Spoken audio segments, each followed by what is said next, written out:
Most people spend their entire lives running from one problem to the next, convinced that if they just hurry fast enough, they'll finally feel safe, respected, or successful. But what if all that frantic effort is the very thing keeping you stuck? The Buddha taught that the mind is like a candle in the wind, unsteady, flickering, ready to be blown out by even the smallest gust of emotion. And until you learn to protect that flame with calm, you'll keep losing yourself in every storm that comes your way. Today, we're going to talk about something that could completely change the way you live, work, and lead. The power of staying steady when the world demands you panic. Because success isn't built on speed alone. It's built on clarity, presence, and the quiet strength to choose your response when everyone else is reacting without thinking. By the end of this video, you'll have simple, practical ways to train your mind to stay calm so you can make decisions you're proud of and become the kind of person others trust and admire. If you appreciate having a space like this, where ancient wisdom meets the real challenges of modern life, there's a small free favor I'd love you to consider. Just tap the subscribe button so you don't miss these conversations. And please, don't skip any part of this video. Every moment we're about to share could hold exactly the insight you've been searching for.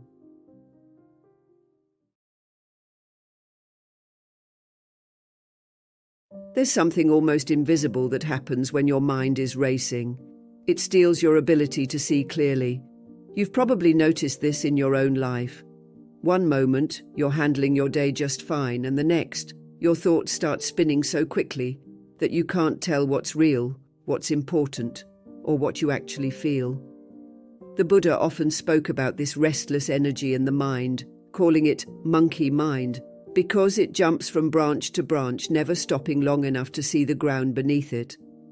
And when you let that frantic movement run the show, you end up reacting from confusion instead of responding from understanding.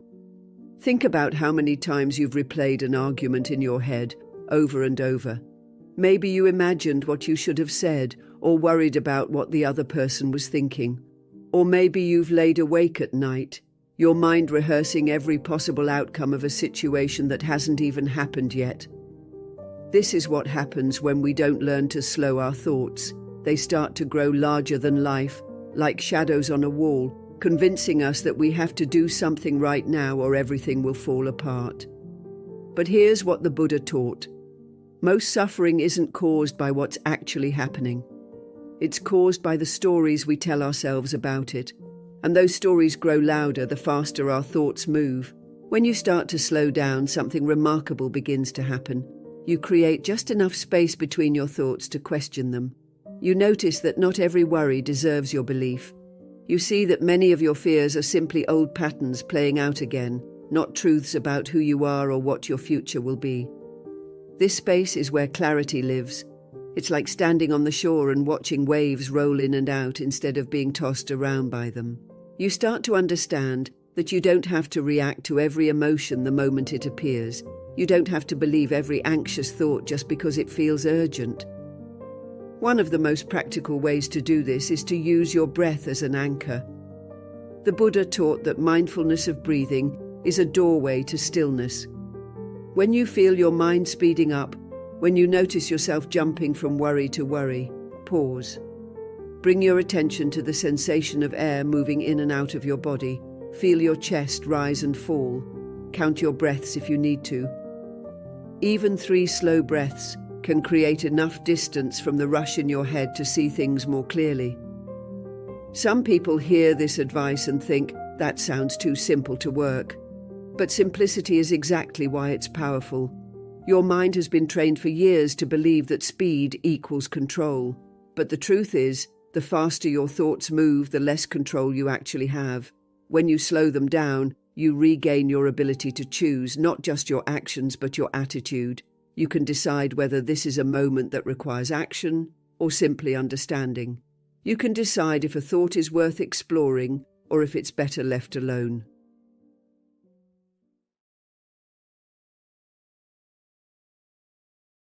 Sometimes it feels like calm is just something that happens to you when life is finally gentle, when the bills are paid, when everyone is treating you kindly, when the path is smooth.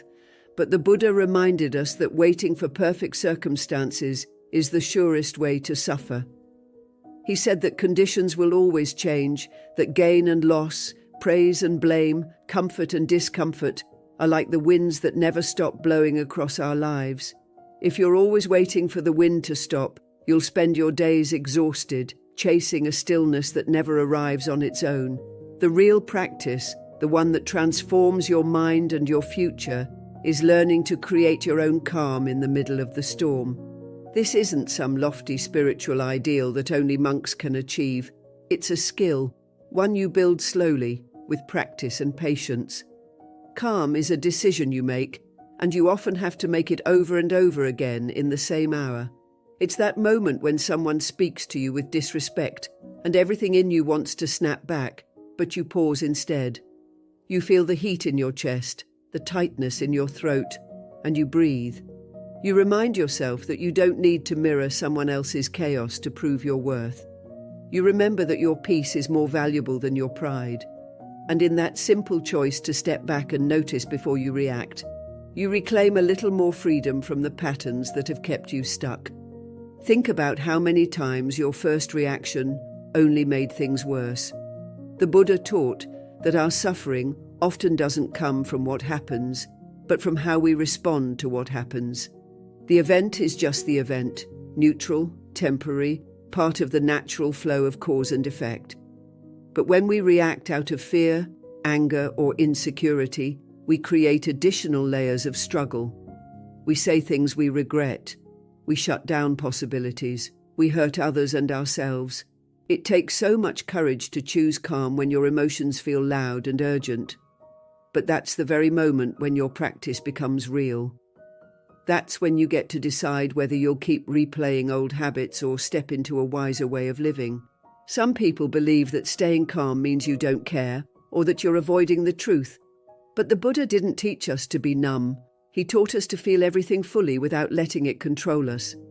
Imagine sitting by a river, watching the water flow past. You can see the leaves and branches drift by. Some days the river is wild, crashing against the rocks. Other days it moves like a quiet mirror. But no matter what the surface looks like, you are sitting on the bank, aware and steady. That's what calm is. It doesn't deny the movement, but it doesn't get swept away either. When you start to see calm as a decision rather than a lucky feeling, you stop waiting for life to hand it to you. You start practicing it in small ways.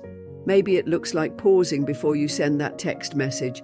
Maybe it's taking 3 breaths before you answer a difficult question. Maybe it's choosing to listen fully instead of planning your defense. Over time, those little decisions add up. You begin to trust yourself more. You begin to notice that you don't have to fear every emotion because you know you have the capacity to hold it without losing your center.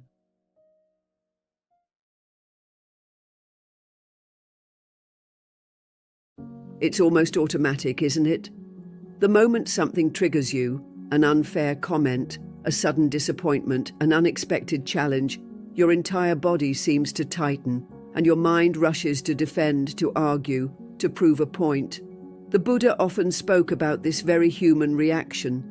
He described how our minds, left untended, react like a fire touched by the wind, flaring up, spreading fast, burning everything around us before we even realize what's happening. And the saddest part is that most of us don't see the damage until later. We look back and think, I wish I had handled that differently, but in the moment, it feels so urgent to respond, to protect ourselves from whatever threat we think is coming. This is where the practice of pausing becomes such a powerful skill. Not a passive waiting, not a way to avoid conflict, but a deliberate act of wisdom. When you learn to pause, even for a few seconds, you give yourself the chance to step out of the storm of your thoughts and see the situation clearly. You create space between the feeling and the action, and in that space, you reclaim your freedom. You don't have to be dragged around by every wave of emotion. You don't have to let the heat of the moment define who you are. The Buddha taught that mindfulness is like holding up a lantern in the dark. When you bring awareness to what you're experiencing, you see things you would have missed in your rush to react. You notice the fear under your anger, the old stories fueling your defensiveness, the assumptions you're making about someone else's intentions. Think about the last time you snapped at someone you care about. Maybe you were tired or worried about something else entirely. But in that split second, your mind decided that lashing out was the answer. It's only afterward that regret shows up, once the words have already landed, once the tension has already settled in. This is why pausing is such a gift, not just to you, but to everyone around you. Because when you pause, you interrupt the pattern. You refuse to keep rehearsing the same reactions that have never brought you peace. You choose something different, something more conscious. A simple way to start practicing this is to pay attention to the sensations in your body when you feel triggered. Your heart might beat faster. Your jaw might tighten. Your breath might get shallow. When you notice these signs, that's your cue to stop. You don't need to analyze or judge yourself. Just take one slow, deliberate breath. Feel the air moving in and out of your chest. Even a single breath can be enough to soften the edges of urgency. The Buddha taught that awareness of the body anchors the mind. Instead of getting lost in thoughts, you return to the direct experience of the moment, which is almost always more manageable than the stories your mind is spinning.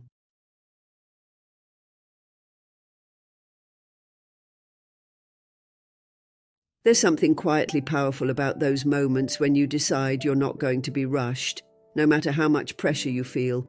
It almost feels rebellious in a world that celebrates urgency and constant movement. The Buddha often spoke about how our suffering doesn't always come from what's happening outside of us, but from how we respond to it. He taught that when the mind is agitated, it's like muddy water. You can't see clearly through it, no matter how hard you try. You swirl your thoughts around hoping to find an answer, but all you really do is kick up more silt. This is why learning to slow down isn't just a luxury. It's an essential practice if you want to see your life with any kind of accuracy. Because without stillness, you can't have clarity. And without clarity, even your best intentions turn into more confusion. Think about the last time you were overwhelmed by a problem. Maybe it was a disagreement with someone you love, a crisis at work, or a moment when you felt like your entire future was riding on a single decision. What did your mind do? Probably it started racing, replaying worst-case scenarios, trying to control things you couldn't control, and searching frantically for a solution so you could feel safe again. But in all that mental noise, how many times did you find real peace or a genuine answer? The Buddha taught that wisdom arises naturally when the mind is quiet. You don't have to force it or chase it. It's already there, like the clear water underneath the mud. You just have to let it settle. Stillness isn't about giving up or pretending you don't care. It's about respecting yourself enough to pause before you act. It's saying, I deserve to see this clearly before I respond. That doesn't always come easily, especially when you're used to believing that quick reactions make you strong. But if you look closely, you'll see that some of the most regrettable choices you've made happened when you reacted from confusion instead of clarity. You might have sent that angry message, quit something too soon, or made a promise you couldn't keep because you felt pressured to do something, anything, to make the discomfort stop. The Buddha's example reminds us that stillness is not the same as inaction. He spent years in deep reflection, not because he was avoiding life, but because he knew that only a quiet mind could see what really matters. When you allow yourself to pause, you create a little space between what's happening and how you choose to respond. And in that space, you find the wisdom that panic always drowns out. Let's be honest, modern life makes this even harder. We're surrounded by voices telling us we're falling behind if we don't answer every message right away or fix every problem immediately. But ask yourself, has rushing ever given you more control? Or has it mostly left you feeling exhausted and unsure? There's a story in Buddhist tradition about a monk who was tasked with carrying a full cup of water across a rocky path. If he walked too quickly, the water would spill. If he tried to keep looking ahead instead of watching each step, he'd trip. The only way to complete the journey was to move slowly, to be fully present with each movement. That story isn't just about carrying water, it's about carrying your own life with care.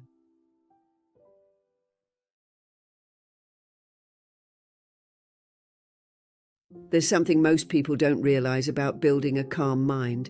It doesn't happen only when you're faced with big, life-changing moments. It actually starts in the tiniest situations, the ones you think don't matter. The Buddha often reminded his followers that transformation happens in the simple, ordinary moments that make up our days. He taught that every small reaction is a seed, and if you keep planting seeds of tension, impatience, or frustration, those are the plants that will eventually grow strong in your life. But if you can start practicing calm in those little moments, you're training your mind to stay steady when it really counts. Think about it this way. If you wait until your life is on fire to start learning how to be calm, you're going to be overwhelmed. But if you start practicing when the stakes are low, you're quietly building an inner strength that will carry you when things get hard. One of the best places to start is right in the middle of your normal daily frustrations.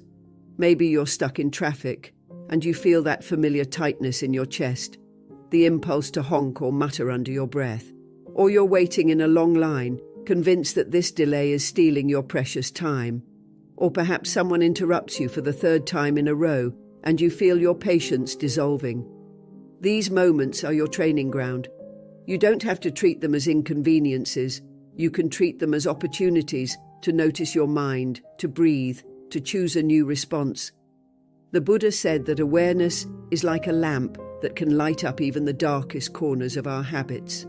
When you shine that lamp on your reactions, you see clearly that you have more choices than you think. You realize you don't have to be a prisoner of your impulses. Sometimes people think, but this is so minor. Why should I care about staying calm over something small? The truth is, your nervous system doesn't know the difference between a small irritation and a big crisis if you keep reacting with the same urgency every time. If you train yourself to get worked up over little things, you're rehearsing that same panic response over and over. And soon, it becomes automatic. But imagine how different your days could feel if you practiced pausing, even in the smallest discomfort. When the person in front of you at the grocery store is taking forever, you could sigh and stew in resentment. Or you could soften your shoulders, take a slow breath, and remind yourself that this is not worth disturbing your peace. In that moment, you reclaim your power. You're no longer at the mercy of every passing inconvenience. The Buddha often compared the mind to a wild horse. If you try to tame it only when it's already galloping out of control, you'll struggle. But if you start training it when it's still, when the energy is low, you build trust and discipline gradually. Each time you catch yourself about to react and instead take a breath, you're strengthening your ability to stay centered. You're telling your mind, I don't have to run with every feeling that shows up. Over time, this practice adds up in ways you can't even imagine. You start noticing that you feel less exhausted by the end of the day, less reactive to other people's moods, less tangled up in your own stories. You start to feel a quiet steadiness that doesn't depend on your circumstances being perfect.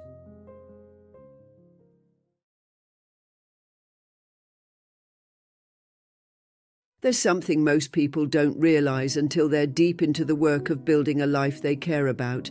Distractions aren't always loud, obvious temptations. They're often quiet. They come in the form of other people's doubts, casual invitations to do things that don't matter, or well-meaning friends who don't understand why you're so committed to your path. The Buddha often spoke about this, reminding his followers that the mind naturally wanders like a curious monkey, swinging from branch to branch, never satisfied for long. And unless you train it to return to what's important, you'll spend your days pulled in 100 directions, never feeling truly fulfilled. You might have noticed this yourself. You sit down to work on something meaningful, a project, a goal, a practice that could change your future, and before you know it, someone calls you to vent about their problems, or a notification pings and pulls your thoughts away. You think you'll just take a minute to check, but that minute becomes half an hour. And by the time you return to what matters, your energy is scattered, your mind is restless, and your confidence is a little weaker. The Buddha taught that guarding the sense doors, protecting what you allow into your awareness, is essential for cultivating peace and wisdom. Because every time you let distraction have your attention, you are giving away the very power you need to build the life you say you want. It doesn't mean you have to shut yourself off from everyone or live in some remote cave, although sometimes that sounds appealing. What it really means is you become deeply honest about which voices, activities, and environments nourish your purpose and which ones drain it. It means you recognize that not everyone will understand your priorities, and that's okay. You're not here to make everyone comfortable. You're here to honor the vision in your heart. You're here to stay true to what you value, even when other people don't see the point.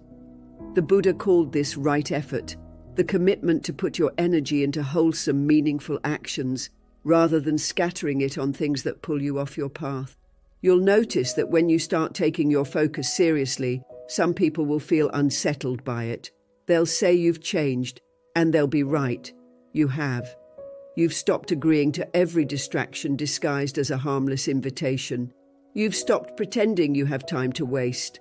And that can make others uncomfortable, not because you're doing anything wrong, but because your commitment highlights what they're avoiding in themselves. If you're not prepared for that, you might find yourself apologizing for your discipline or softening your edges so others don't feel threatened. But the Buddha taught that we can't walk another person's path for them. We can only be clear about our own and trust that those who respect us will come to understand.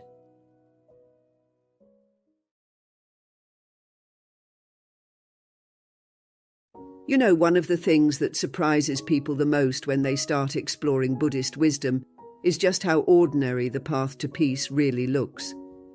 We expect something dramatic, some instant awakening that changes everything overnight. But the Buddha taught again and again that peace is never a single moment you stumble into. It's a steady practice, something you build with simple habits, repeated every day. He often compared the mind to a garden. If you don't tend it, weeds of confusion, craving, and anger grow without any effort at all. But if you water it carefully, if you pull up the weeds when they appear and plant seeds of discipline and awareness, that garden becomes a refuge, a place you can return to no matter how loud the world gets. Think about the moments when you feel most overwhelmed. Maybe it's when your schedule feels too full, or when someone you care about says something that stings, or when your plans fall apart without warning. In those moments, your nervous system is already on high alert, and if you don't have a structure that supports you, it's almost impossible to stay calm. You might find yourself snapping at people you love, doubting your worth, or giving up on your priorities altogether. That's why having strong habits isn't just about productivity. It's about protecting your inner peace. When you set up daily practices that remind you who you are and what you stand for, you create a sense of safety inside yourself that doesn't depend on everything going perfectly. Buddhist teachings are clear about this. Discipline isn't about punishing yourself or forcing life into a rigid mold. It's about giving yourself a steady rhythm to lean on, especially when things feel unpredictable.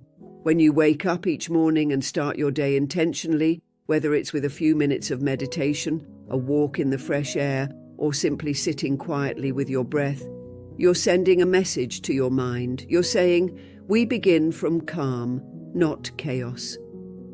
That one decision can change the tone of everything that follows. Instead of starting on the back foot, reacting to every demand, you step into your day already rooted in your values. And it doesn't stop there. The Buddha also taught that mindfulness is strengthened by repetition. That means every small habit you build, like taking a pause before responding to a message, drinking water when you feel stressed, or stepping away from your phone when your thoughts get tangled, plants another seed of awareness. Over time, these little rituals create an environment where peace feels natural instead of forced. You stop needing the world to slow down because you've trained your mind to slow down from within.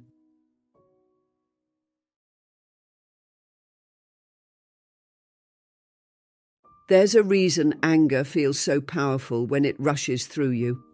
In an instant, it makes your heart pound, your face flush, and your thoughts sharpen into a single burning point.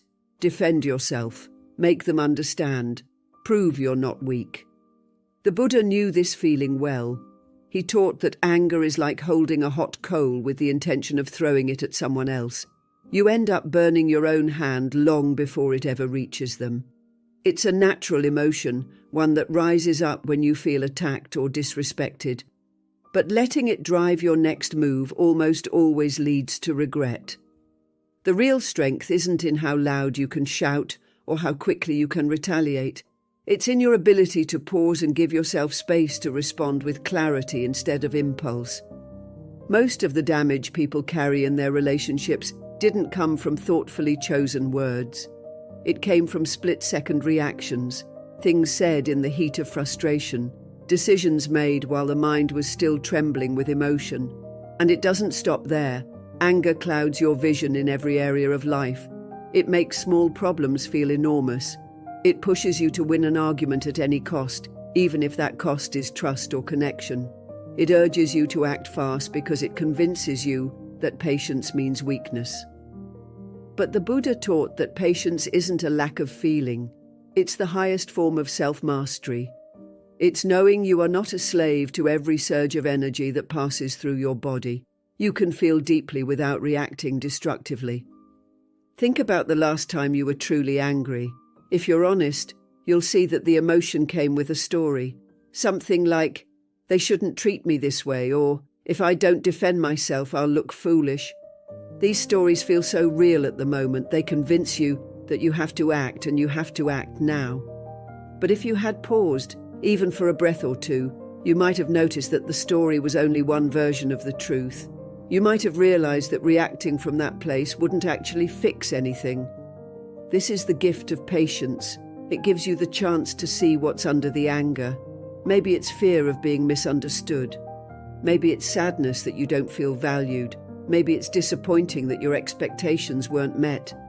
Whatever it is, seeing it clearly lets you choose a response that heals rather than harms. In Buddhist practice, this pause between feeling and action is everything. It's where awareness lives. The Buddha called this mindfulness, simply observing your experience without judgment. When you feel anger, you don't have to push it away or pretend it isn't there. You can name it. This is anger. You can feel it moving in your chest, in your throat, in your stomach. You can watch it rise and you can watch it pass. And it always passes. No feeling, no matter how intense, is permanent. When you remember this, you realize you don't have to act on every emotion. You can sit with it until it softens, and then decide what to do next from a place of steadiness.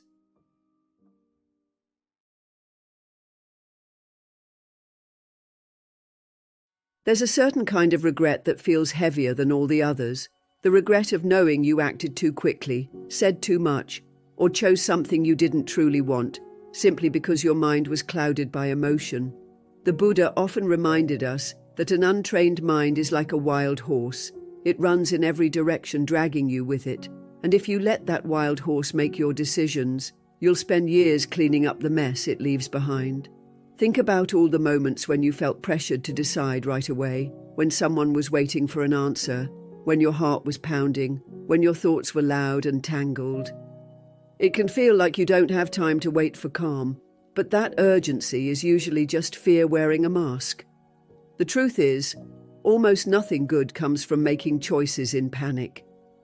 You might feel like taking quick action proves you're strong or decisive, but the Buddha taught that real strength comes from patience and clarity, not from speed. When your mind is stirred up, it's like a muddy pond. You can't see the bottom no matter how hard you try. And in that state, you're likely to grab onto whatever seems like relief in the moment, even if it's not what you truly need. That's why it's so important to learn the discipline of pausing, of letting the waters settle before you decide. This isn't about avoiding responsibility or stalling forever. It's about respecting yourself enough to give your thoughts room to breathe. Consider how often you've agreed to something just to make the discomfort go away. Committing to plans you didn't want, saying yes to work you couldn't handle, apologizing for things that weren't your fault, or making big life decisions in the middle of emotional storms. Later, when your mind felt calmer, you probably looked back and thought, "Why did I do that?" The Buddha would tell you it's because you didn't pause. You let your momentary emotion become your permanent direction. But you don't have to keep living this way. You can train your mind to create space before you act. When you choose calm over chaos, you're not just protecting your peace, you're honoring your deepest wisdom. Every gentle pause, every mindful breath is a step toward a life you don't have to run away from. Thank you for walking this path of clarity and self-mastery with me. If you'd like to keep growing together, there's another video waiting right here that will guide you even further. And thank you for being a part of Buddhist journey. Most people will spend their entire lives believing every single thought their mind throws at them. They'll wake up each morning already carrying the weight of old doubts, regrets, and fears, as if these thoughts were facts carved into stone. But here's the truth that so many never hear. You are not your thoughts. The Buddha taught that the mind is like a restless monkey, always jumping from branch to branch, never satisfied, never still. And if you don't learn to guide it, it will lead you into confusion, anxiety, and constant suffering. But the moment you begin to question the stories in your head, you discover something powerful. There is a calm, steady awareness beneath all that noise. A part of you that has always been free. Today I'm going to share how you can take back control of your mind and stop letting your thoughts run your life. If you stay with me until the end of this video, you're going to learn practical ways rooted in Buddhist wisdom to quiet the mental chatter, find clarity, and finally feel at peace with yourself. I promise you, every part of this conversation matters, so don't skip ahead or you'll miss the insights that could completely shift the way you see yourself. And if you appreciate the heart and effort we put into making these videos for you, if you feel this message is something the world needs a little more of, there's a simple free favor I'd love to ask. Just tap that subscribe button. It helps this channel grow and keeps these teachings alive for everyone who's searching for a little more peace in a noisy world.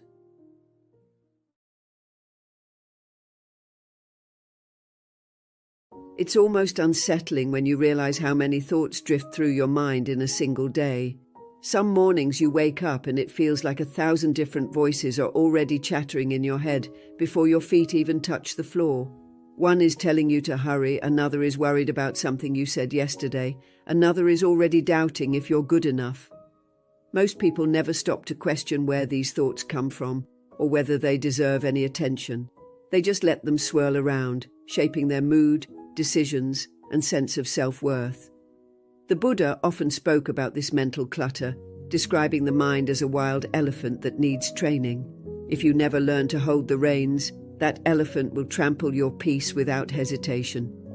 When you start to see your thoughts more like visitors instead of unshakable truths, everything changes. Imagine your mind as a house. Would you really let any stranger wander in, track mud on the floor, and tell you how to feel?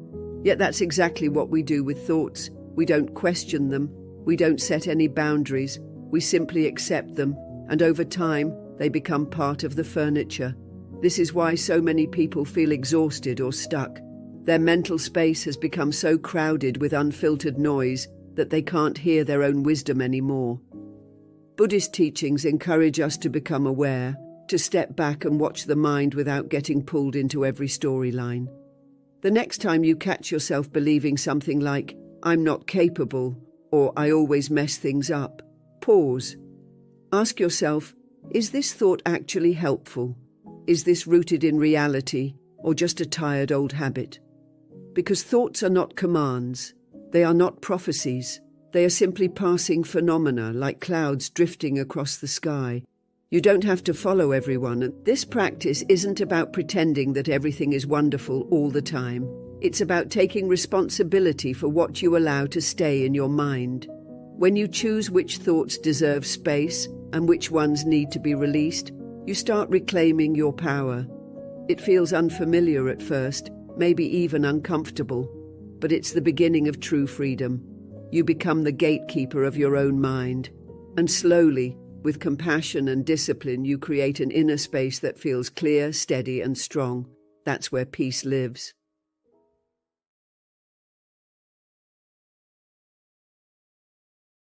It's strange how easily we trust the voice in our head, even when it has been wrong so many times. Think about it. How many moments in your life have you held back or felt ashamed because of something your own mind whispered?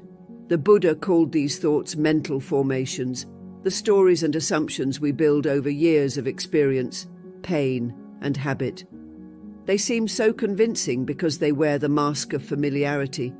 But familiarity doesn't mean truth. It just means you've rehearsed the same script over and over until it feels real. One of the most powerful shifts you can ever make is learning to recognize when your mind is telling you a story that doesn't serve you anymore. A thought can show up like a quiet little comment. You're not ready. People will judge you. You've failed too many times to try again. And before you know it, you're nodding along, accepting every word as fact. But you have to remember that your thoughts are not commandments. They're not ultimate truths written in stone. They're more like passing clouds drifting across a vast, open sky. The Buddha taught that suffering is often created not by the events themselves, but by the way we cling to our perceptions of them. If you never pause to question whether a thought is helpful or even accurate, you end up living in a prison of your own making. Whenever a thought makes you feel smaller, heavier, or more afraid, treat that as your cue to stop and look closer.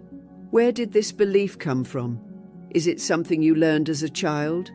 Did it grow out of a painful memory or a single moment of failure? Just because you've carried it for years doesn't mean it deserves to stay. You can observe it without reacting. You can notice it without letting it drive your decisions. Over time, this practice of gentle investigation becomes second nature. You'll start to feel a subtle space between you and your thoughts, and in that space, you find freedom.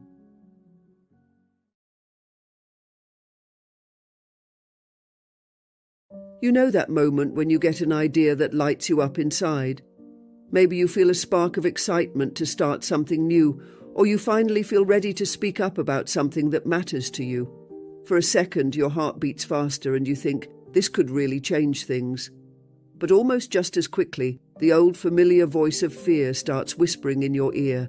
It lists every reason you shouldn't act.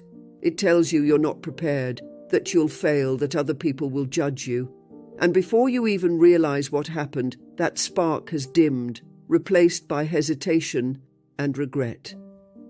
The Buddha often spoke about this moment, how the mind clings to comfort and familiarity, even when it costs you your own growth. He reminded us that nothing grows in the safety of indecision. When you feel inspired to take action, you have a very small window of time before your brain tries to talk you out of it. Your mind thinks it's protecting you from embarrassment, disappointment, or discomfort. But what it's really doing is locking you in the same old patterns you say you want to leave behind. If you wait too long, if you give your thoughts time to build a case against your courage, you'll almost always decide to stay where you are. That's why it's so important to move quickly, not recklessly but decisively. When you act before fear has a chance to settle in, you interrupt the cycle. You prove to yourself that you are stronger than your doubts. You teach your mind that it no longer gets the final say in whether you move forward. This doesn't mean you have to jump headfirst into massive life changes overnight. It can be as simple as sending the message you've been avoiding, signing up for the class you keep thinking about, or standing up for yourself in a conversation. The Buddha said, there are only two mistakes one can make along the road to truth: not going all the way and not starting. Sometimes the most powerful thing you can do is simply begin. Even one small action shifts your energy from fear into momentum. Over time, these little acts of courage add up. You start to see yourself differently, not as someone who hesitates, but as someone who follows through. And in that space between the thought and the action, you reclaim the freedom to create the life you truly want.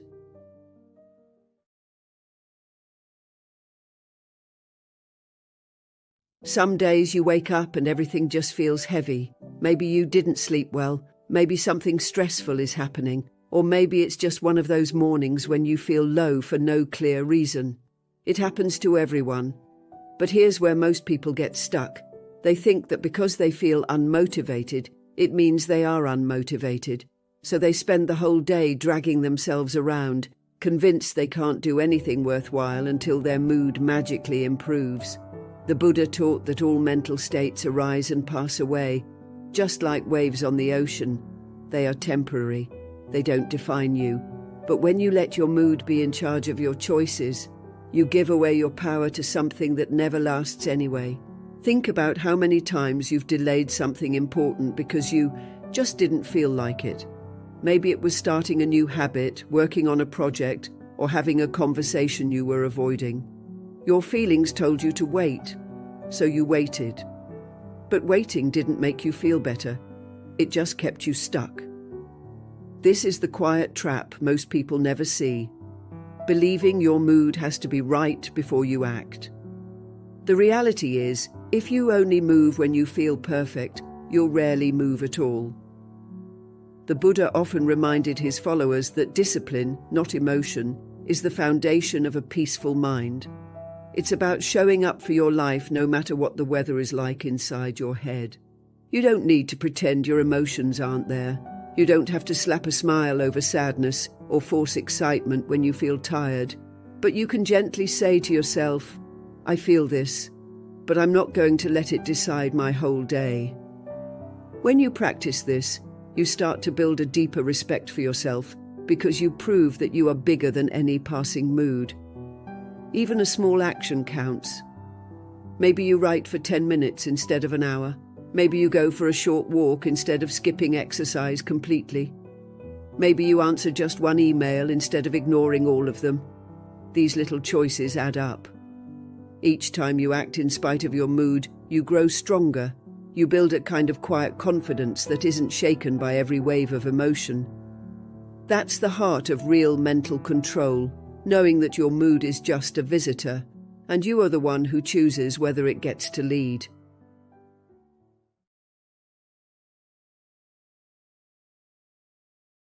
There's something most people don't realize until their mind feels so heavy they can hardly think straight. Every little distraction you allow into your life piles up. At first, it doesn't seem like a big deal to check your phone every few minutes or say yes to conversations that drain your energy. But over time, all those small interruptions become a thick fog that clouds your thinking and steals your peace. The Buddha often reminded his followers that clarity is the foundation of wise action. He taught that when your mind is cluttered, your decisions are reactive instead of intentional. You start feeling overwhelmed, not because life is truly unmanageable, but because you've allowed too much noise to fill your head. Think about it like this. Your mind is like a clear pool of water. Every unnecessary distraction is a handful of dirt thrown in. 1 or 2 handfuls won't make much difference. But if you keep allowing them, the water becomes muddy, and soon you can't even see the bottom. That's when you lose touch with what matters most. You stop hearing your own inner voice and start following the opinions and expectations of everyone else. And that's when you feel scattered, restless, and strangely disconnected from yourself. The solution is not to run away from the world or pretend you don't care. It's about protecting your mental space with the same respect you'd give to your home. You wouldn't invite people in to track mud all over your floor, so why let thoughts, habits, or people drag clutter into your mind? Buddha taught that mindfulness isn't just sitting quietly with your breath. It's learning to recognize what belongs in your awareness and what doesn't. When you say no to gossip, mindless scrolling, or commitments that drain you, you're not being rude or selfish. You're making space for clarity. It can feel uncomfortable at first to set these boundaries. People might not understand why you're less available, or why you're choosing simplicity over constant busyness. But the freedom you gain is worth it. When your mind is clear, you think more creatively. You feel more grounded. You make choices that align with your values, not your fears. Even a few minutes of silence or a conscious decision to step back from distraction can be life-changing. It reminds you that you are in charge of what you allow in. The clearer your mind, the stronger your sense of purpose. And that is a gift no one else can give you. You have to claim it for yourself.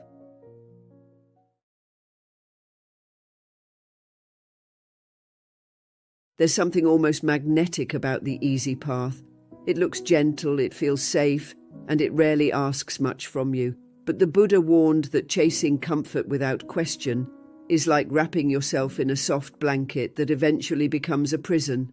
Most people spend their entire lives choosing what feels pleasant over what will make them stronger.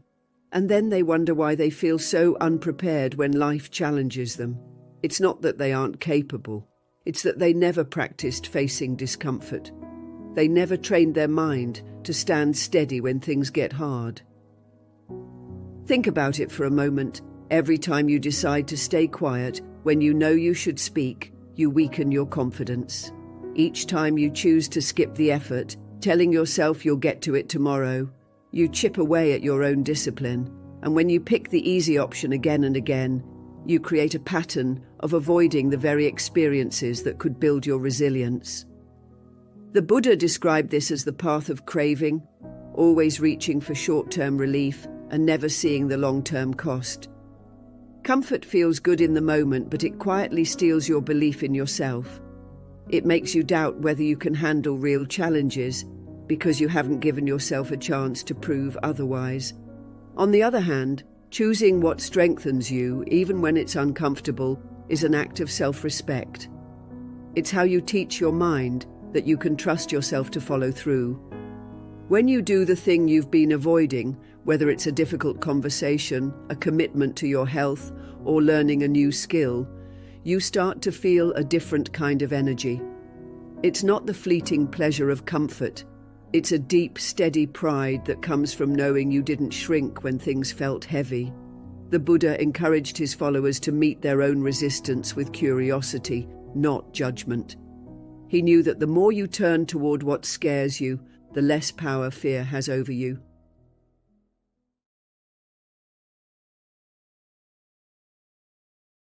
There's something most people never want to admit out loud. We all have that one thing we keep avoiding. Maybe it's a conversation you know you need to have, or a habit you've been meaning to change, or a project that feels so big it terrifies you just to think about it. You tell yourself you'll get to it tomorrow or next week, or when life calms down. But the truth is, you're not really waiting for the perfect moment. You're hoping you'll never have to feel the discomfort of facing it. The Buddha often spoke about this human tendency to cling to comfort and familiarity, even when it keeps us trapped in cycles of suffering.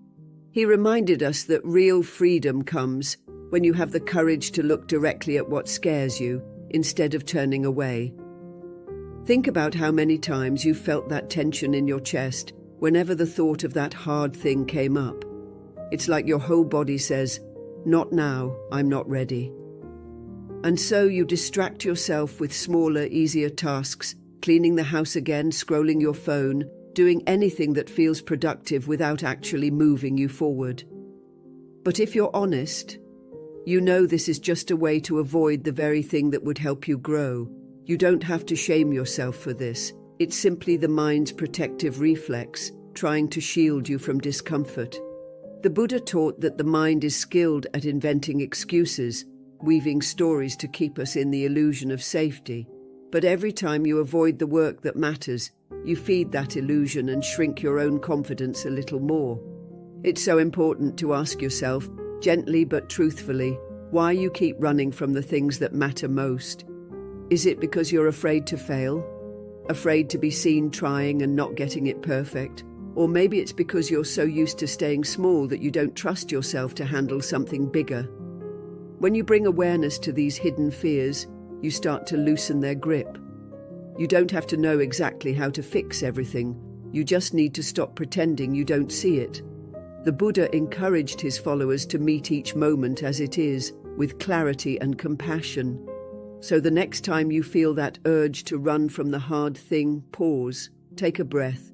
Remind yourself that growth is never comfortable, but it is always worth it. You have carried the weight of avoidance long enough. You deserve the relief that comes from finally facing it, one small step at a time.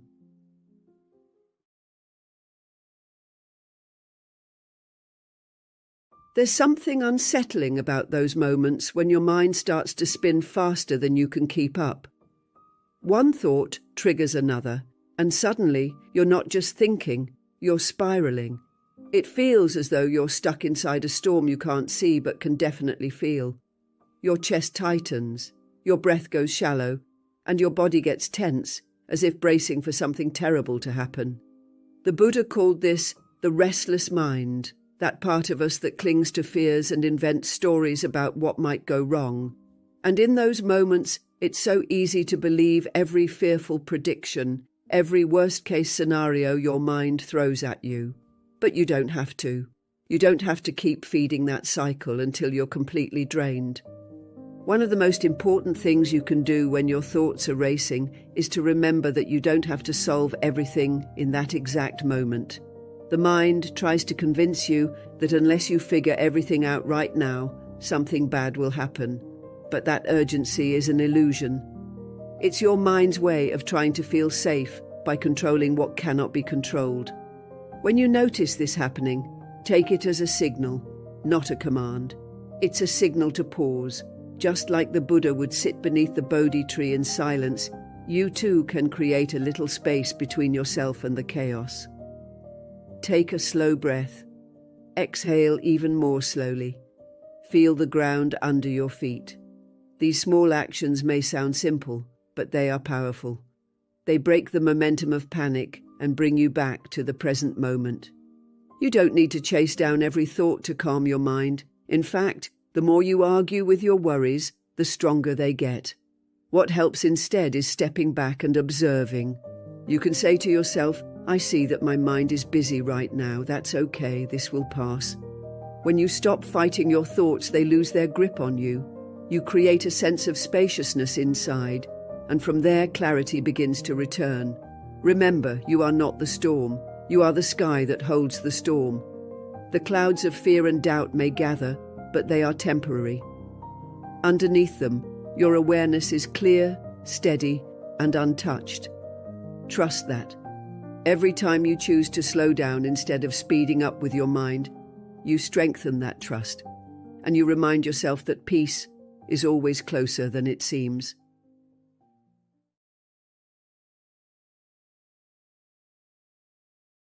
There's something most people never realize. The thoughts you replay over and over again are quietly draining the life out of you. You might not even notice it happening because it feels so normal to carry around that background noise of self-criticism and regret. You wake up and immediately remember the thing you said years ago or the failure you still haven't forgiven yourself for. And by the time you've had your first cup of coffee, your mind is already heavy. The Buddha spoke often about how clinging to these thoughts is like picking up a burning coal with the intention of throwing it at someone else. You're the one who ends up getting burned. No matter how justified you feel in holding on, the damage is always yours to carry. When you think about all the stories in your mind that make you feel small or powerless, ask yourself honestly, are these thoughts helping me in any way? Are they making me wiser, kinder, or stronger? Or are they just a habit, something you've repeated so often that it feels like truth? You don't have to pretend you're never discouraged or hurt, but you do have to decide which thoughts deserve your precious energy, because the mind only has so much space, and if you fill it with shame, doubt, and fear, you leave no room for the ideas that could actually move you forward. One of the most freeing practices in Buddhism is learning how to let go. It doesn't mean you erase your memories or deny what happened. It means you stop feeding them with your attention. Just because a thought appears doesn't mean you owe it your focus. You can acknowledge it, take a slow breath, and release it like an autumn leaf drifting away on a quiet pond. Every time you practice letting go, you reclaim a little more strength and clarity. It's true that some thoughts will come back again and again, especially if they've been your constant companions for years. That's okay. You don't have to fight them or get frustrated when they return. Just meet them with awareness. Recognize them for what they are, mental echoes, not reality. You get to choose what stays in your mind.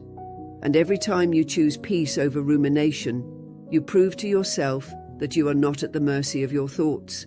You are the one who decides what's worth keeping.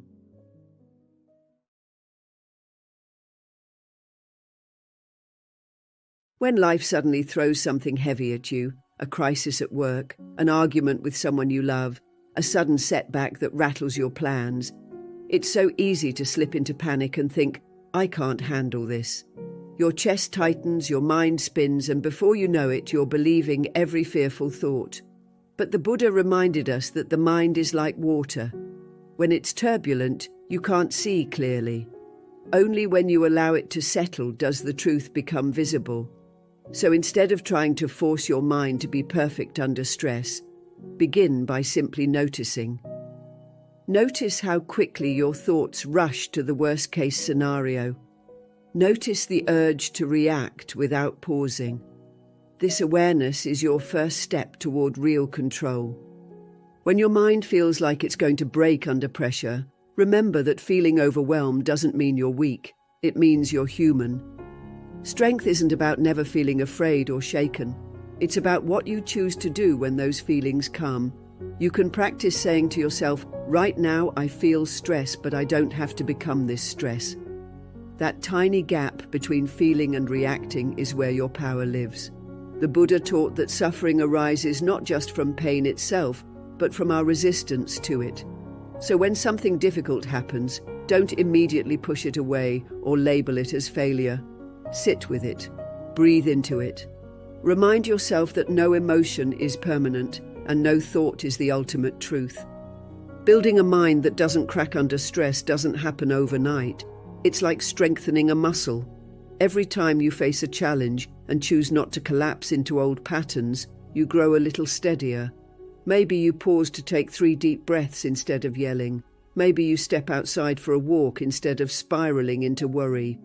These small acts of choosing presence over panic are how you build resilience. Over time, you'll notice that situations that used to unravel, you start to feel more manageable. And when you feel tempted to think you're failing because you're struggling, recall the Buddha's words, "No one saves us but ourselves. No one can and no one may." We ourselves must walk the path. That means no one else can build this inner steadiness for you. But every time you choose to respond rather than react, you're proving to yourself that your mind can be your ally instead of your enemy. This is the kind of strength that can't be shaken by any storm.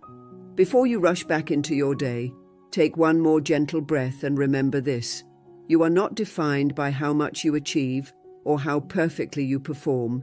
You are the awareness that holds it all, quietly steady and already whole. If you'd like to keep exploring this path of simplicity and inner freedom, there's another video waiting for you right here that will guide you even deeper. Thank you for being part of Buddhist journey with me. May you carry this peace into every moment ahead. There's a reason you keep falling into the same emotional traps, and it's not what you think. We tell ourselves it's weakness, or lack of discipline, or maybe even fate, but the truth runs much deeper. The Buddha taught that what binds us to our suffering isn't the anger, the craving, or the fear itself. It's the unconscious patterns, the habit energies, that we carry like invisible chains. And here's the part that's both unsettling and liberating. Those patterns didn't begin with you. They've been passed down for generations, woven into your very being like threads of memory you never chose. Tonight, I'm going to share the discovery that a Vietnamese monk made in the middle of one of the most brutal wars in history. A discovery that changed how we understand why human beings get stuck in cycles of anger, anxiety, and pain, and more importantly, how we can step out of them. What he realized is that every moment of awareness is like striking a bell in the darkness. The sound calls you home, back to the present, back to the freedom that exists beneath all the noise. And as we explore this together, I want you to see how the wisdom of Buddhism isn't abstract or distant. It's alive in your daily life. It's in the way you breathe before speaking, the way you listen instead of react, the way you choose presence over autopilot. Each choice is a path back to your true home, the place where cycles end and peace begins. If these conversations speak to something real in you, something grounded in truth, philosophy, and inner growth, consider subscribing. It's a small gesture, but it helps us reach more minds like yours. And it quietly signals that you're walking this path with intention. There's a quiet kind of suffering most people carry, and it often hides in plain sight. It shows up when you've promised yourself you'll change. Maybe you'll stop overreacting, or you'll quit that destructive habit, or you'll stop replaying the same painful story in your head. But before you know it, you're back in the same place again. The same reaction, the same regret, the same cycle. It feels like running in circles, exhausting yourself without ever reaching a new destination. And it's not because you're weak or broken or hopeless. It's because, as the Buddha taught, we live under the influence of what he called habit energy, the momentum of unconscious patterns that pull us like invisible strings. Think about the last time you lost your temper. Maybe you swore you'd stay calm, you'd breathe, you'd choose peace. But the trigger came, and suddenly your chest was tight, your voice was raised, and before you even realized it, you had spilled words that you couldn't take back.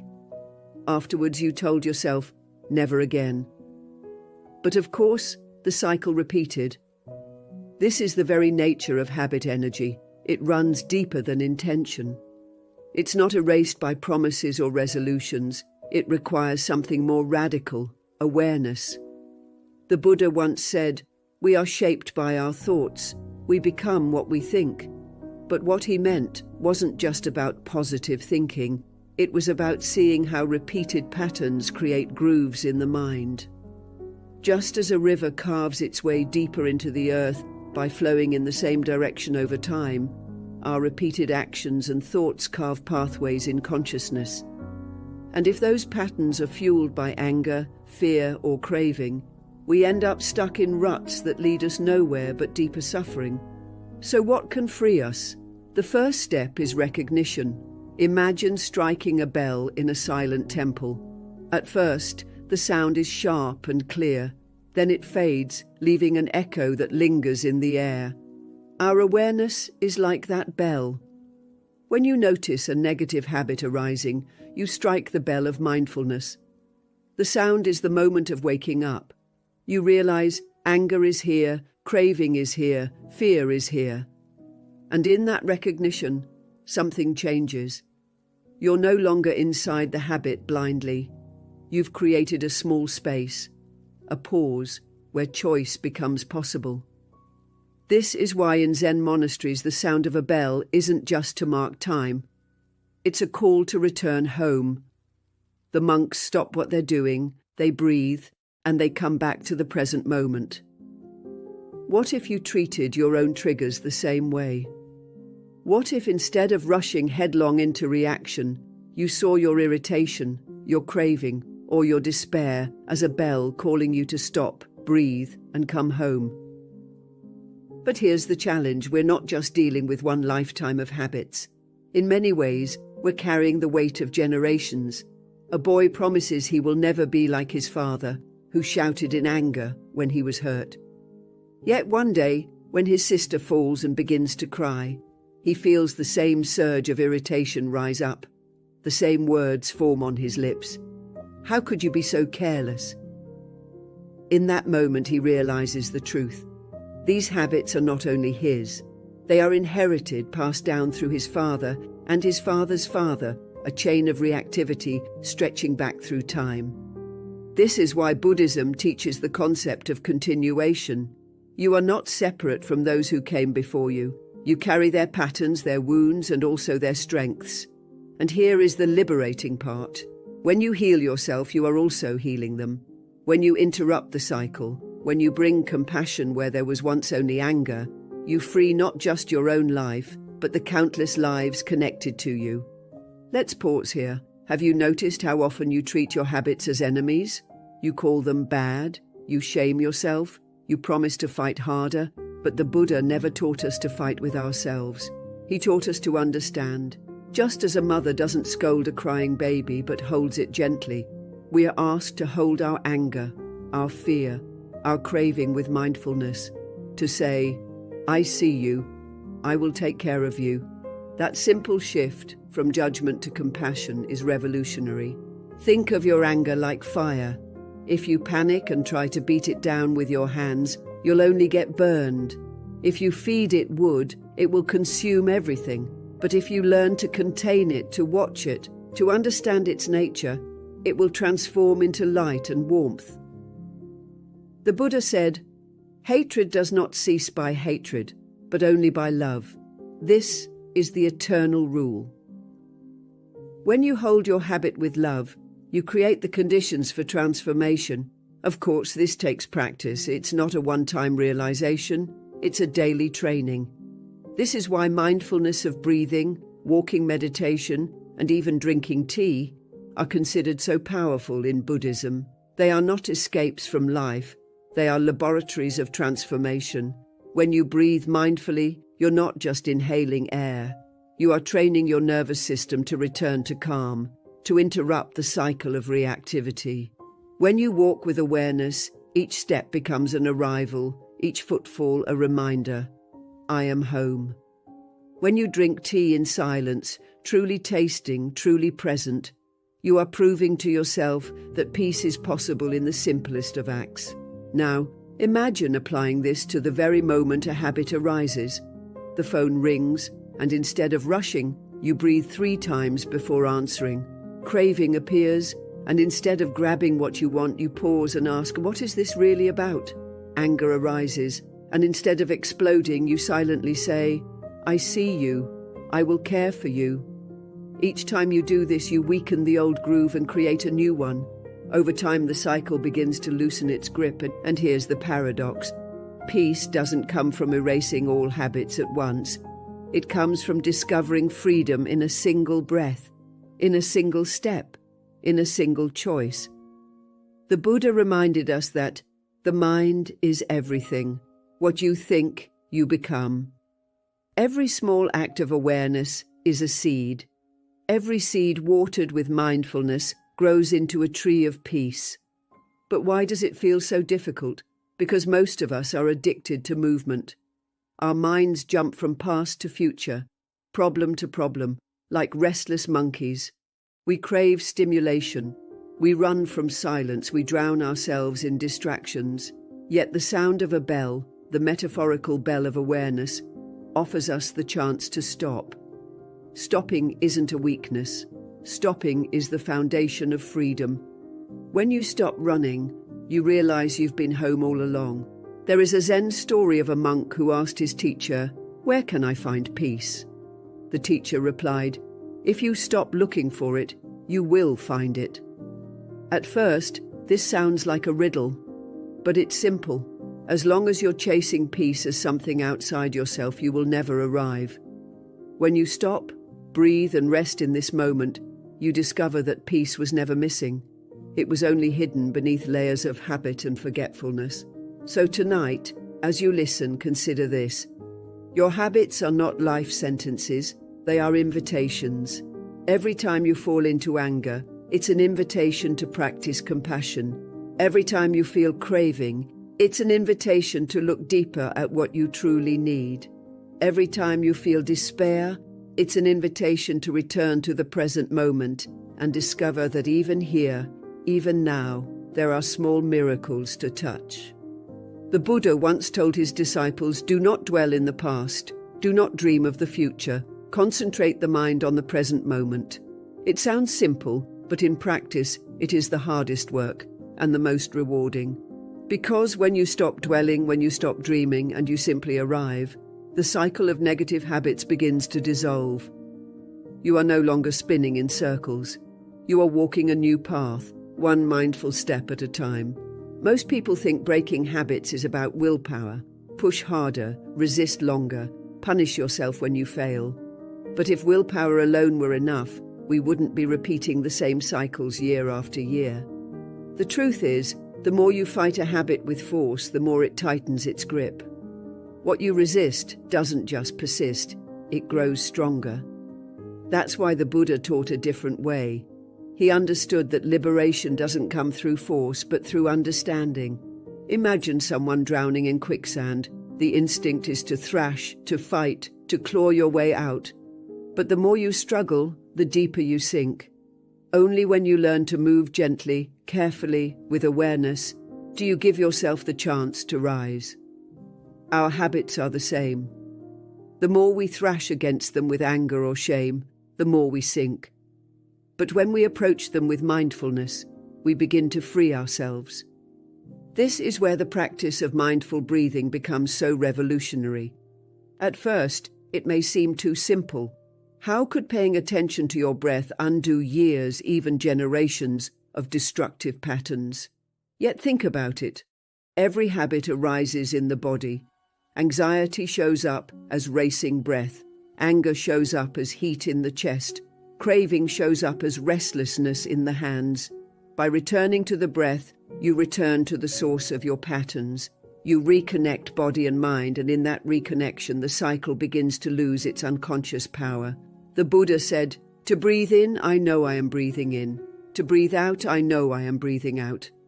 It sounds childlike in its simplicity, but that's the point. Children know how to live in the present. Watch them play. They're not rehearsing old mistakes or imagining future disasters. They're fully alive in what they're doing. To breathe consciously is to relearn that same innocence. But breathing is only the doorway. What matters is how you walk through it. When you take one mindful breath in the middle of a storm of anger, it doesn't erase the anger. It transforms your relationship to it. Instead of being consumed, you become the witness. You see the flames without throwing yourself into them. And when you see clearly, the anger itself begins to change. There is a story of a monk who was once consumed by rage toward another brother in his monastery. Every day, his thoughts burned with resentment. But his teacher told him, "When anger arises, treat it like your only child." The monk was puzzled. How could something so destructive be treated with love? But he followed the advice.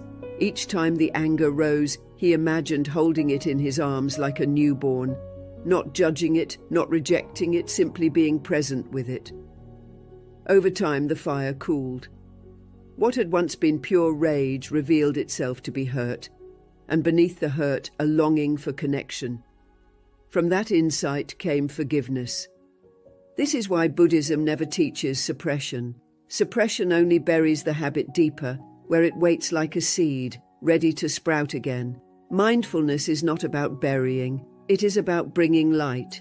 When you shine light on a seed of anger, you see what waters it. You see the conditions that made it grow. And when you understand those conditions, you no longer water them.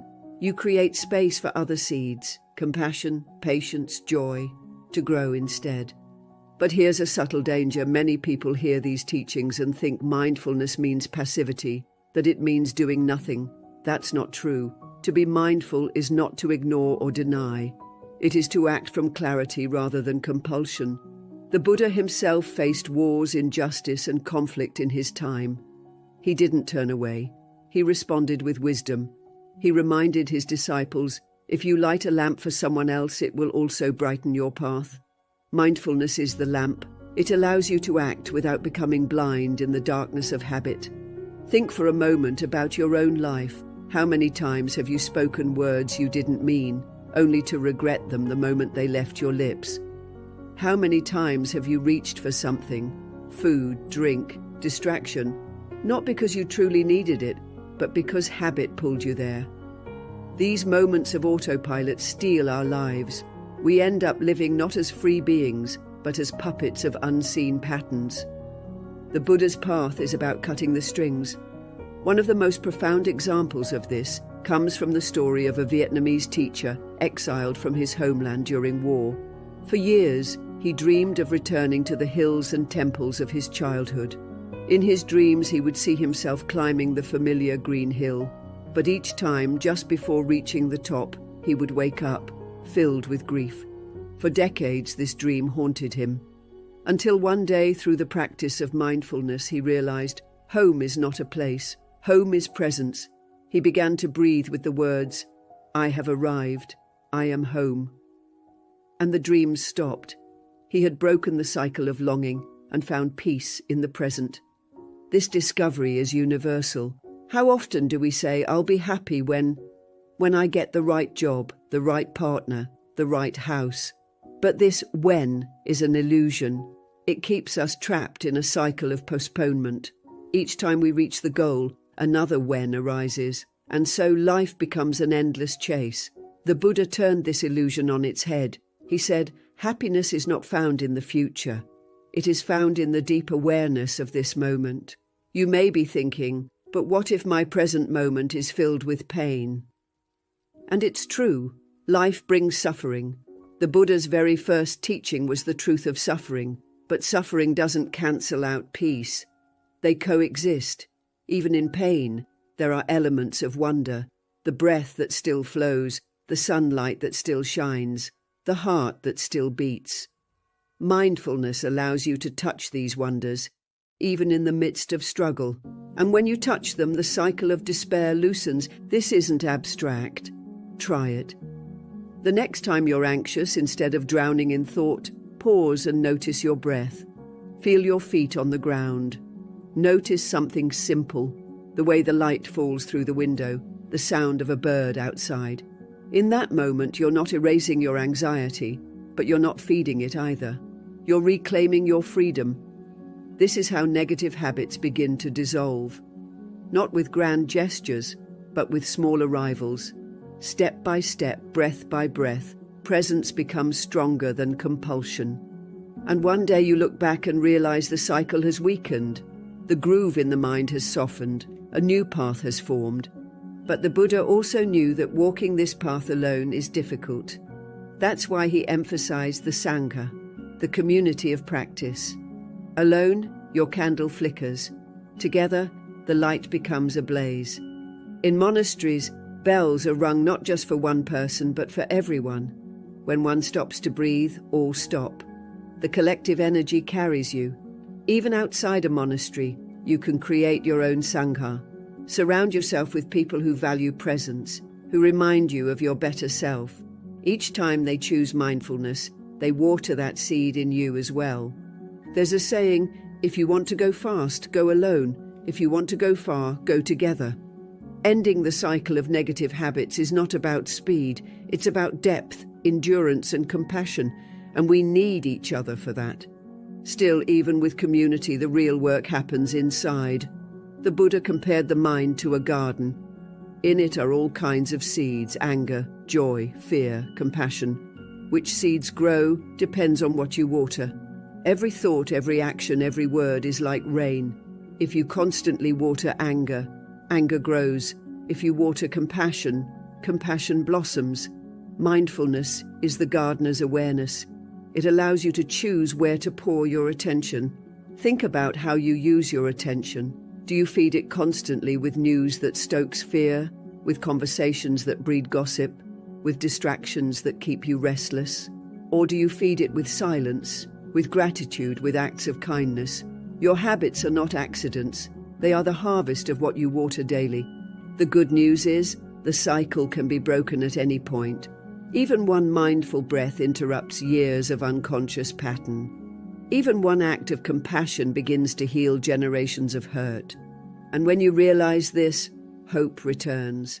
Because no matter how long you've been trapped, freedom is always one breath away.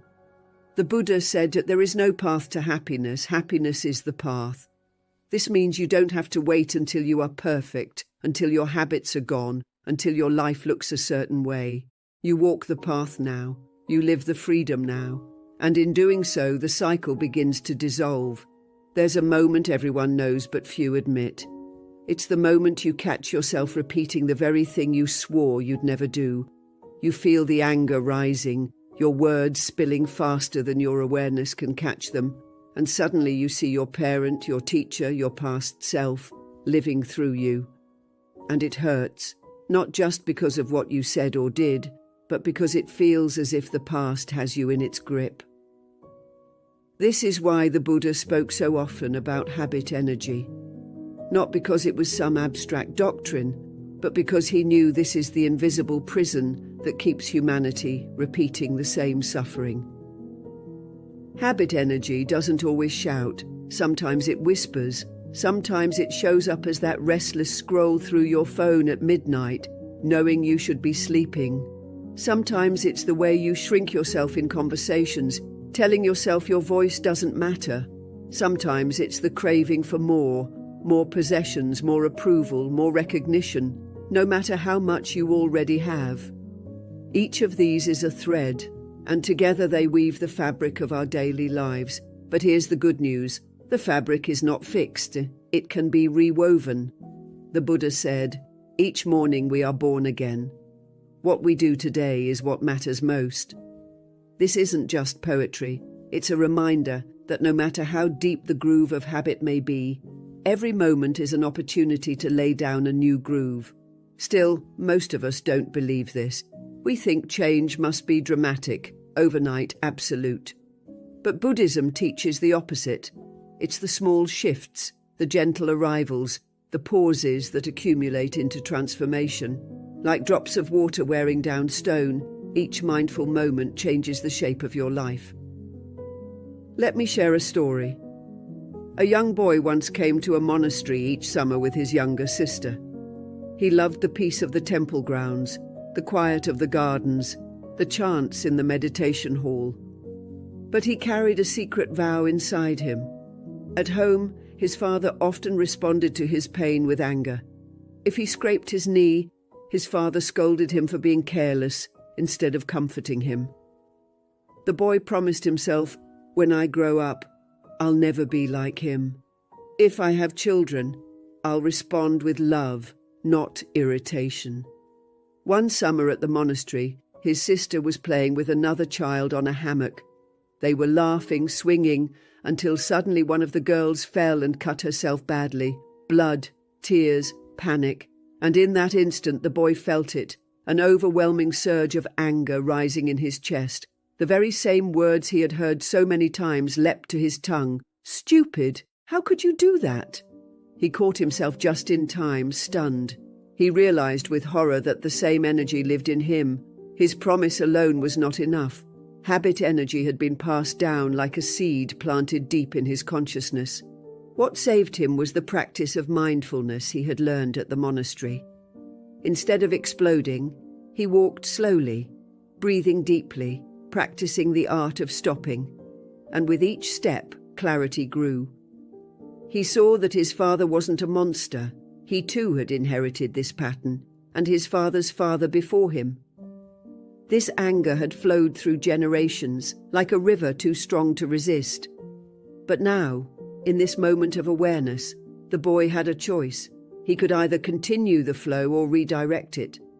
That day, with his breath as his anchor, he began the work of ending the cycle. This is the radical power of mindfulness. It doesn't erase the seeds in your consciousness. The seeds of anger, fear, craving remain. But it gives you the power to choose which seeds you water. Buddhism teaches that in the storehouse of our mind, all seeds exist. Compassion beside anger, joy beside despair, wisdom beside ignorance. Which one grows depends on where you place your attention.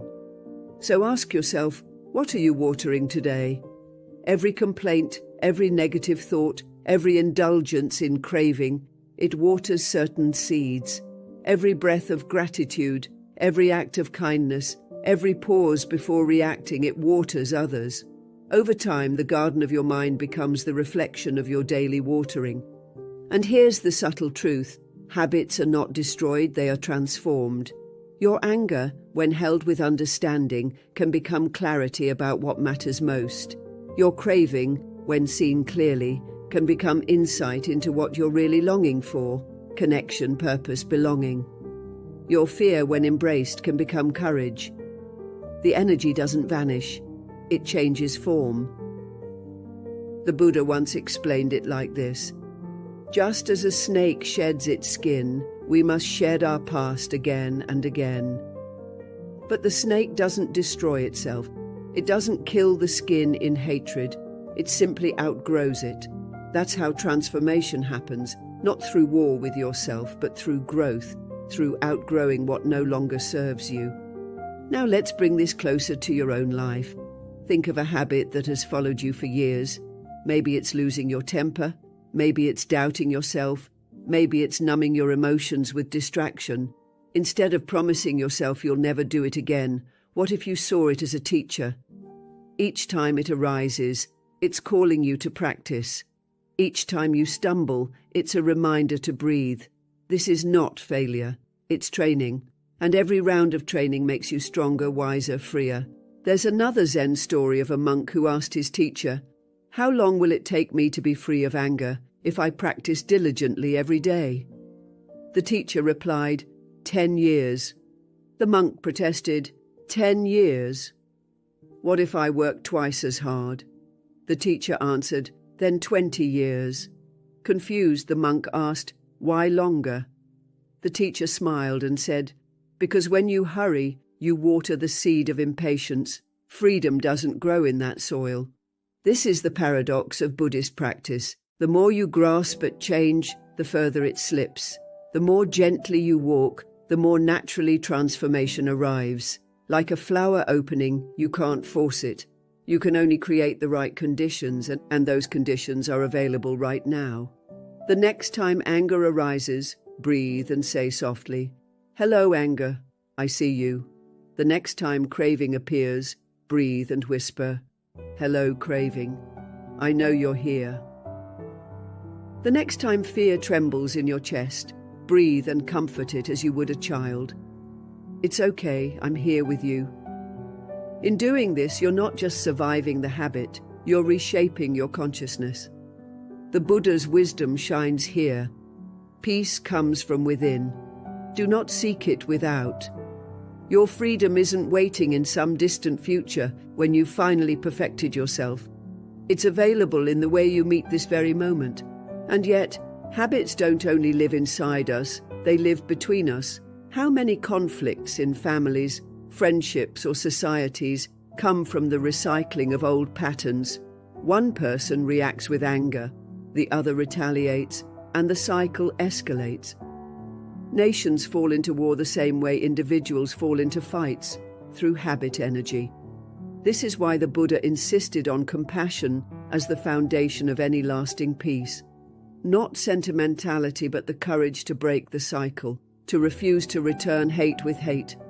This doesn't mean you let others walk over you. It means you respond with clarity instead of compulsion.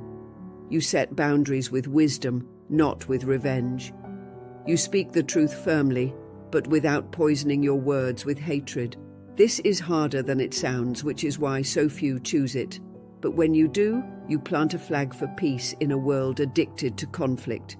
Look at history. Some of the most powerful transformations didn't come from armies or weapons, but from people who broke the cycle of hatred.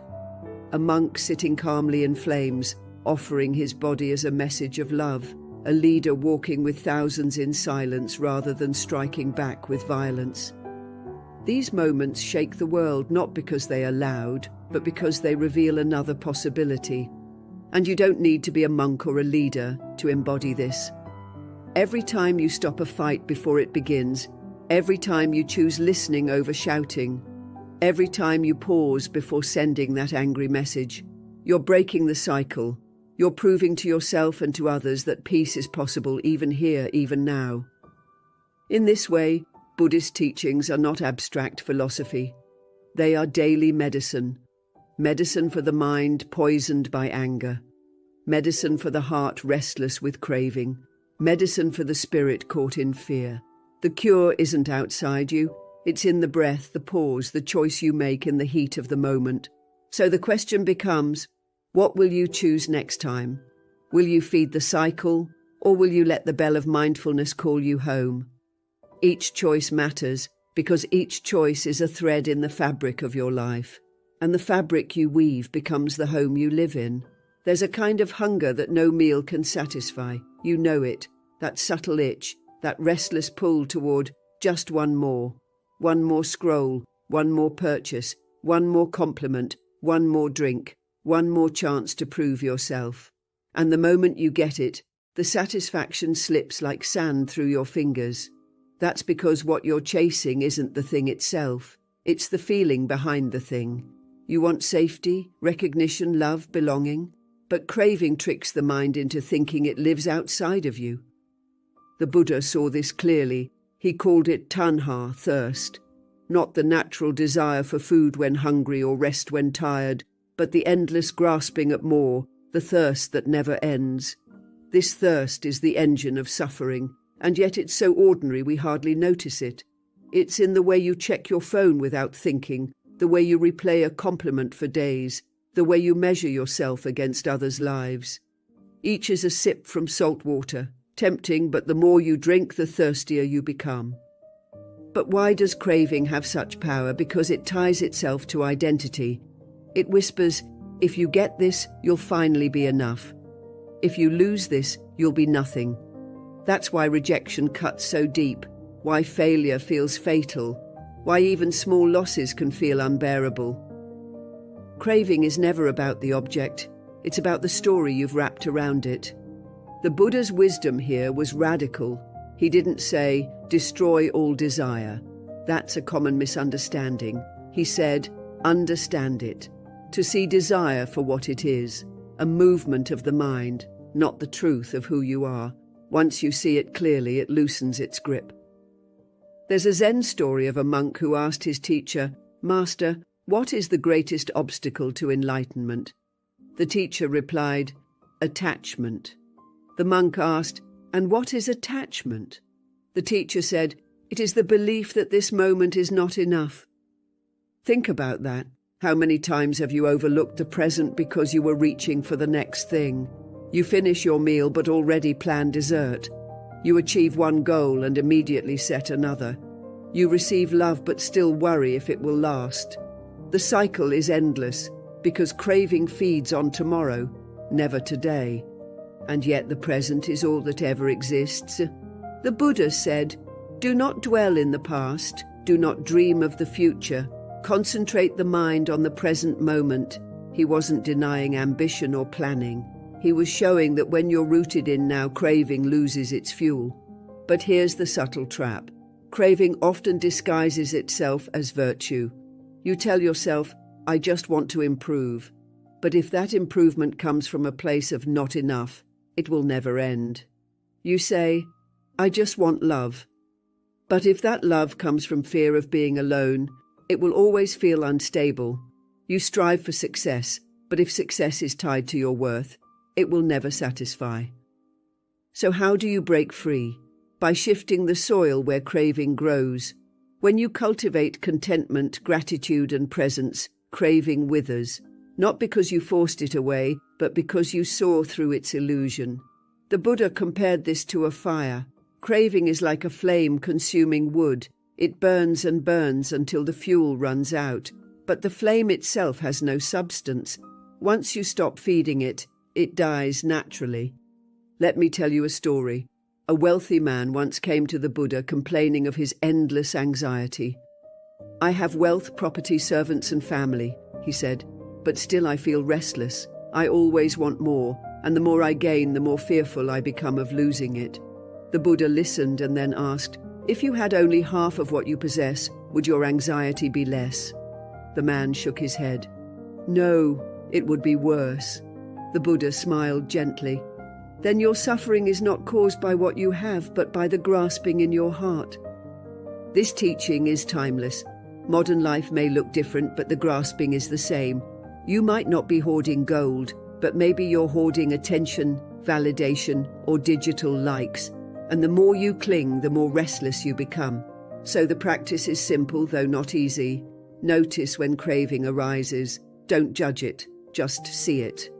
Say to yourself, thirst is here.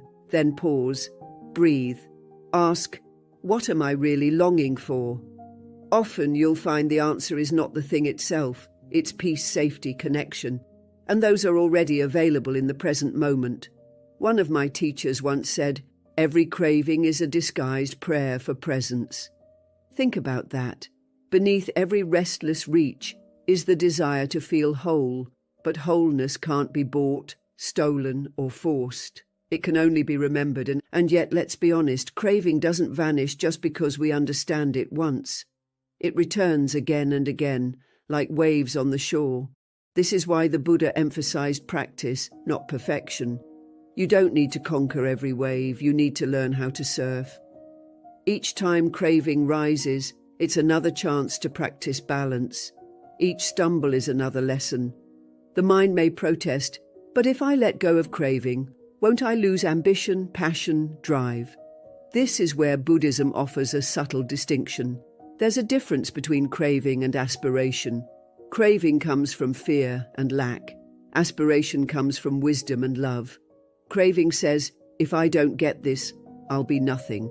Aspiration says, I will grow, not because I'm broken, but because life is unfolding through me. This is why the Buddha didn't reject desire altogether. He encouraged wholesome desires, the aspiration to awaken, the longing to be compassionate, the wish to help others. These are not chains, they are wings. So what does this mean for you, here and now? It means you don't need to kill your ambition, silence your passion, or live without goals. You simply need to look deeply and ask, does this desire come from fear or from love?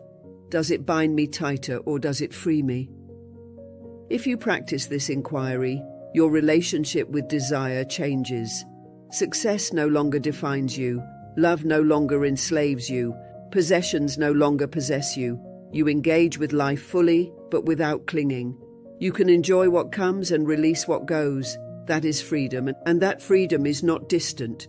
It can begin right here. Take a breath. Feel it fully. In this breath, nothing is missing.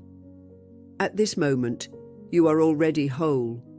Fear has a way of disguising itself as wisdom. It whispers, be careful, prepare for the worst, hold on tightly. At first, it seems like protection, but if you look closely, fear is rarely about the present. It's almost always about what might happen. Anxiety is fear rehearsing 1,000 futures that never arrive. And the tragedy is, while you live in those imagined futures, you miss the only moment that ever truly belongs to you, the now. The Buddha understood this deeply. He taught that fear arises when the mind clings to permanence in a world of impermanence. We want guarantees, safety in relationships, certainty in careers, lasting health, unchanging love. But life refuses to give guarantees. Everything is in motion. Every breath, every season, every heartbeat is proof that change is the only constant. Fear is born the moment we resist this truth. Think about it. How much of your worry is really about control? You fear losing what you love, or not getting what you desire, or being unable to handle what's ahead. And yet, the Buddha reminded us, the root of suffering is attachment. Fear grows where attachment grows. The more tightly we cling, the more fragile we feel. There's a Zen parable about a man chased by a tiger. Running for his life, he falls off a cliff and manages to grab a vine. Above him, the tiger snarls. Below him, another tiger waits. And as he hangs there, a mouse begins gnawing at the vine. In that moment, the man notices a strawberry growing beside him. He plucks it, eats it, and smiles. That story has survived for centuries because it holds a profound truth. Life will always have tigers. There will always be uncertainty. But joy is never found in eliminating every threat. It's found in tasting the strawberry that exists right now. Fear shrinks when presence expands, but let's be honest, fear isn't easy to dissolve. It grips the body, tightening the chest, quickening the pulse, narrowing the mind. It convinces you that you must act, must fix, must control. That's why the Buddha didn't simply say, do not fear. He offered practices to transform it. One of the simplest yet most powerful is mindful breathing. He said, breathing in, I calm my body. Breathing out, I smile. It sounds almost too simple, but try it the next time fear rises. The body listens, the mind follows. Slowly, the storm softens. Psychologists today echo this wisdom. They explain that fear triggers the fight or flight response, flooding the nervous system. But mindful breathing activates the parasympathetic system, the body's natural calming mechanism. In other words, the Buddha's teachings align with what modern science is only now confirming. Presence heals. Still, the question remains, why does fear return again and again? Because the mind confuses control with safety. You think, if I can just plan enough, predict enough, protect enough, then I'll finally feel secure. But has that ever truly worked? No matter how much you prepare, life always surprises you. The tighter you hold, the more exhausted you become. Here lies the deeper invitation of Buddhism to replace the illusion of control with the strength of trust. Not blind trust, but a trust born from wisdom, the wisdom that you are not separate from life. That just as the river carries the leaf, life will carry you. You may not know what's around the bend, but you can know this. You are capable of meeting it when it comes. Thich Nhat Hanh once said, "People have a hard time letting go of their suffering. Out of fear of the unknown, they prefer suffering that is familiar." How true that is. We stay in situations that hurt us because at least they're predictable. We repeat habits that harm us because at least they're known. Fear of uncertainty becomes a prison. But when you see clearly that life itself is uncertain, you realize the prison was never locked. Think about standing on the shore watching waves crash. If you fight the waves, they overwhelm you. If you try to stop them, you drown. But if you learn to float, to move with them, suddenly the sea becomes not a threat but a rhythm. This is how fear is transformed, not by stopping the waves, but by learning to trust your ability to float. So how can you begin to practice this trust? Start small. Notice the little fears. Fear of judgment, fear of mistakes, fear of silence. When they arise, pause and breathe. Remind yourself, this is impermanent. This too will pass. And then take one step anyway. Courage isn't the absence of fear. It's walking with fear in your hand but not in your heart. There's another teaching from the Buddha. A man is not called wise because he talks and talks again, but if he is peaceful, loving and fearless, then he is in truth called wise. Fearlessness here doesn't mean recklessness. It means a heart so steady, so rooted in presence that fear loses its power. But here's the beauty. You don't need to wait for some perfect moment to cultivate this steadiness. Every fearful thought is an invitation to practice. Every anxious breath is an opportunity to return home. Fear in this way becomes not an enemy but a teacher. So the next time your mind begins rehearsing worst-case scenarios, ask yourself, am I in danger right now, or is it just my mind telling stories? Most often, the present moment is safe. The fear lives in imagination, not in reality. And once you see that, you can smile at fear like you'd smile at a passing cloud. Imagine living that way, not without fear but free from its chains. Imagine walking through life knowing you don't need certainty to be at peace. That is the freedom the Buddha offered. Not a life without storms, but a mind that remains calm in their midst.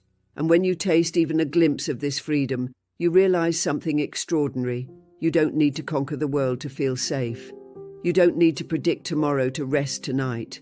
All you need is this breath, this moment, this awareness. In that space, fear dissolves and peace is revealed.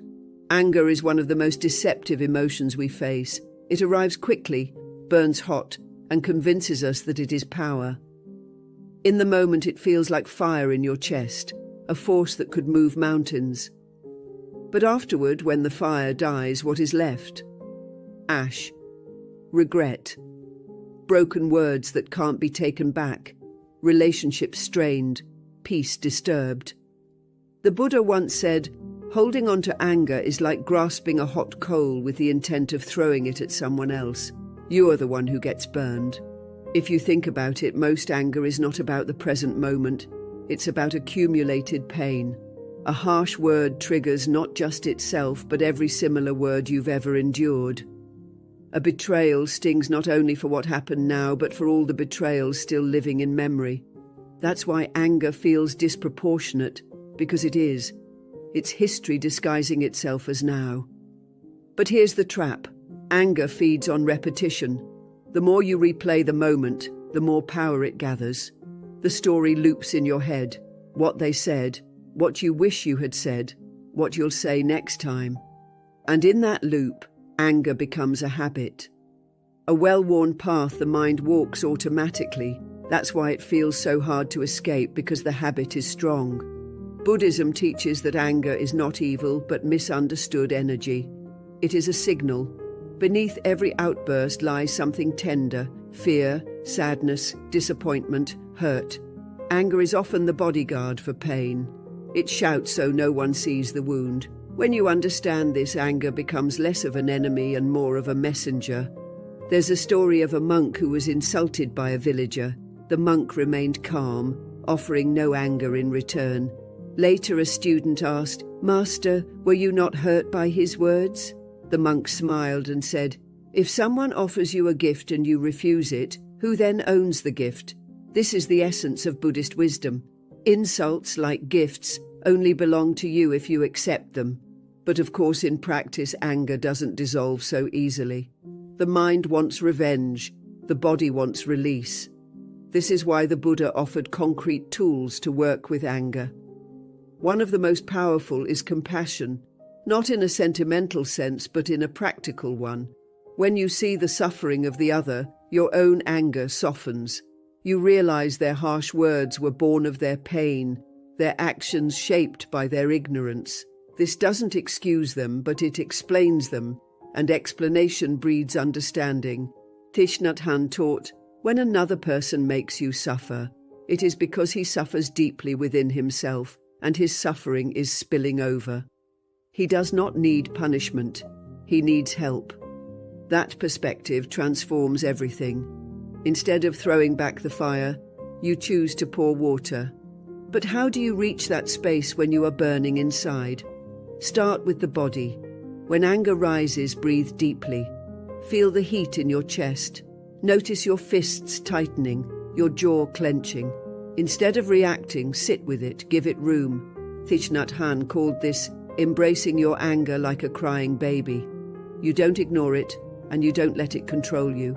You hold it gently until it calms. Psychology supports this wisdom. Studies show that when people vent their anger by shouting, hitting objects, or unleashing rage, it actually strengthens the habit, making anger more likely in the future. But when people observe their anger mindfully, it loses intensity. Modern science is only echoing what the Buddha knew 2,500 years ago. Awareness disarms anger. Now, some might ask, if I don't express anger, won't I just be suppressing it? Suppression and mindfulness are not the same. Suppression pushes anger down. Mindfulness brings it into the light. One denies, the other understands. When you see anger clearly, it begins to dissolve on its own. Think of anger like a storm. If you fight it, it rages harder. If you suppress it, it floods underground. But if you sit quietly, watching the clouds pass, the storm loses power. You realize it was never permanent, it was just weather. But here's where the cycle becomes vicious. Anger often creates more of itself. You lash out, then regret it. The regret becomes self-anger. That self-anger festers, waiting for the next trigger. And so the cycle repeats. Breaking it requires courage, the courage to stop mid-pattern, to breathe instead of lash, to understand instead of react. Each pause is a victory. Each moment of restraint plants a seed of peace. There's another story of the Buddha encountering a man who cursed him publicly.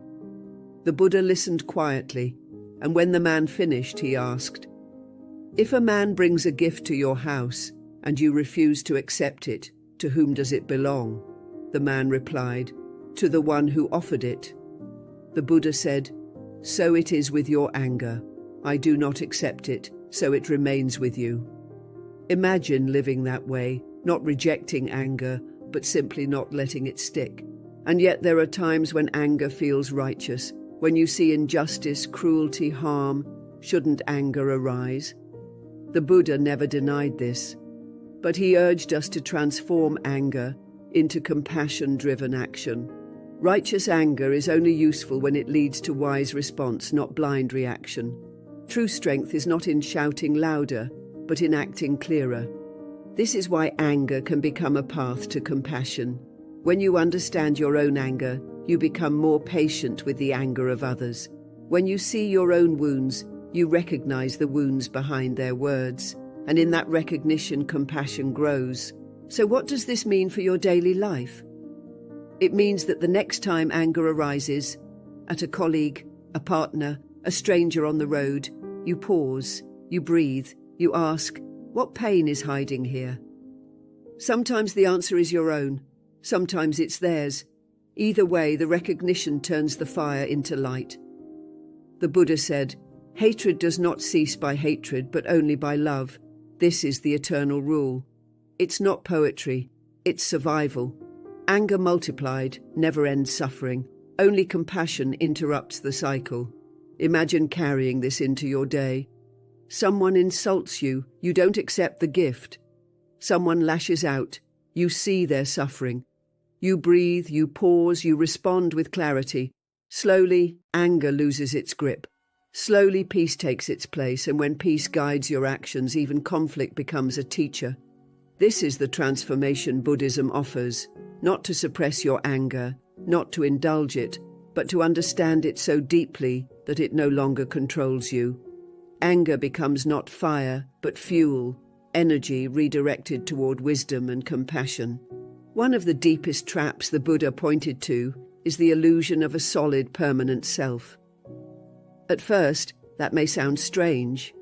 After all, you probably feel certain that you are you. You have a name, a history, a body, memories that belong only to you. But if you look closely, the sense of self is less solid than it seems, and much of our suffering comes from clinging to this fragile construction. Think about how often anger, fear, or pride begin with I. They disrespected me. I deserve better. Why is this happening to me? The ego is constantly whispering stories about ownership and identity, but the Buddha reminded us what we call the self is really just a collection of changing parts. Body, feelings, perceptions, thoughts, and consciousness, each is impermanent. Together they create the illusion of me, but none of them, individually or collectively, can be grasped as a permanent core. This teaching is called anatta, or no self. At first it can sound unsettling. If there's no permanent self, then who am I? But rather than stripping meaning away, this insight frees you. Because if there is no fixed self, then you don't have to be trapped by old identities. You don't have to keep living out the same habits just because you think, that's who I am. Consider how often people use identity to reinforce negative cycles. Someone says, I'm just an angry person. Another says, I'm always anxious. Another, I can never change. This is just me. These beliefs become cages. The ego wants consistency, even if that consistency means suffering. The Buddha showed us that when you loosen the grip on identity, transformation becomes possible. You realize, I am not anger, I am simply experiencing anger. I am not anxious, I am experiencing anxiety. With that shift, space opens. You are no longer fused with the habit. There's a Zen story of a master who told his students to imagine life as a house. Most people believe they own the house, the self. They cling to it, decorate it, defend it. But the wise one realizes the house is only a temporary inn. Guests, thoughts, emotions, sensations come and go. The house itself is built of impermanent materials. To cling to it as me is to guarantee suffering. But what about pride? The ego doesn't just cling to pain, it also clings to praise. Think about the times you felt high on compliments, recognition, success. It feels wonderful, but notice how fragile it is. The moment the recognition fades, the ego panics. You want more. And so begins the cycle of chasing validation. The Buddha warned of this trap. When your happiness depends on identity and reputation, you'll forever be at the mercy of others. Modern psychology echoes this. The idea of the ego identity is central to how we experience ourselves. When people tie their worth to their roles, parent, worker, achiever, they become vulnerable. Lose the role and you lose yourself. This is why midlife crises, job loss, or even aging feel so devastating. The illusion of I has cracked, and we scramble to patch it back together. But Buddhism offers a radical alternative. Instead of patching the self, dissolve the illusion, not to become nothing, but to see clearly. You are not a fixed entity, you are a process, a flow, a series of conditions interacting. The Buddha compared it to a flame. The flame exists, but only because of fuel, oxygen, and spark. Remove one, and the flame vanishes. Was it ever an independent thing, or was it always just conditions coming together? When you see yourself in this way, something shifts. You become less defensive. Criticism doesn't cut so deeply because it's not striking a permanent me. Praise doesn't intoxicate because it's not inflating a fixed me. You realize both are just passing breezes, and in this freedom, peace grows. But the ego resists. It fears disappearance. It whispers, if there's no self, then nothing matters. Yet the Buddha showed the opposite. When the illusion of self softens, compassion expands. Because if you are not separate, then others' pain is not separate either. Their joy becomes your joy. Their suffering becomes your responsibility. In this way, letting go of self creates not emptiness but fullness, an interconnection with all life. The Dalai Lama once said, "The more we care for the happiness of others, the greater is our own sense of well-being." Why? Because the boundary between self and other is thinner than we believe. What you give returns, what you withhold shrinks you. So how do you practice loosening the self? Start by noticing the language of I. Each time you catch yourself saying, "I am this, I am that," pause. Ask, is this identity fixed, or is it just a passing state? Instead of "I am angry," try "there is anger here." Instead of "I am anxious," try "anxiety is present." That simple shift of language creates space between you and the habit. Meditation also helps. When you sit quietly and observe thoughts, you begin to see how they arise and pass without your control.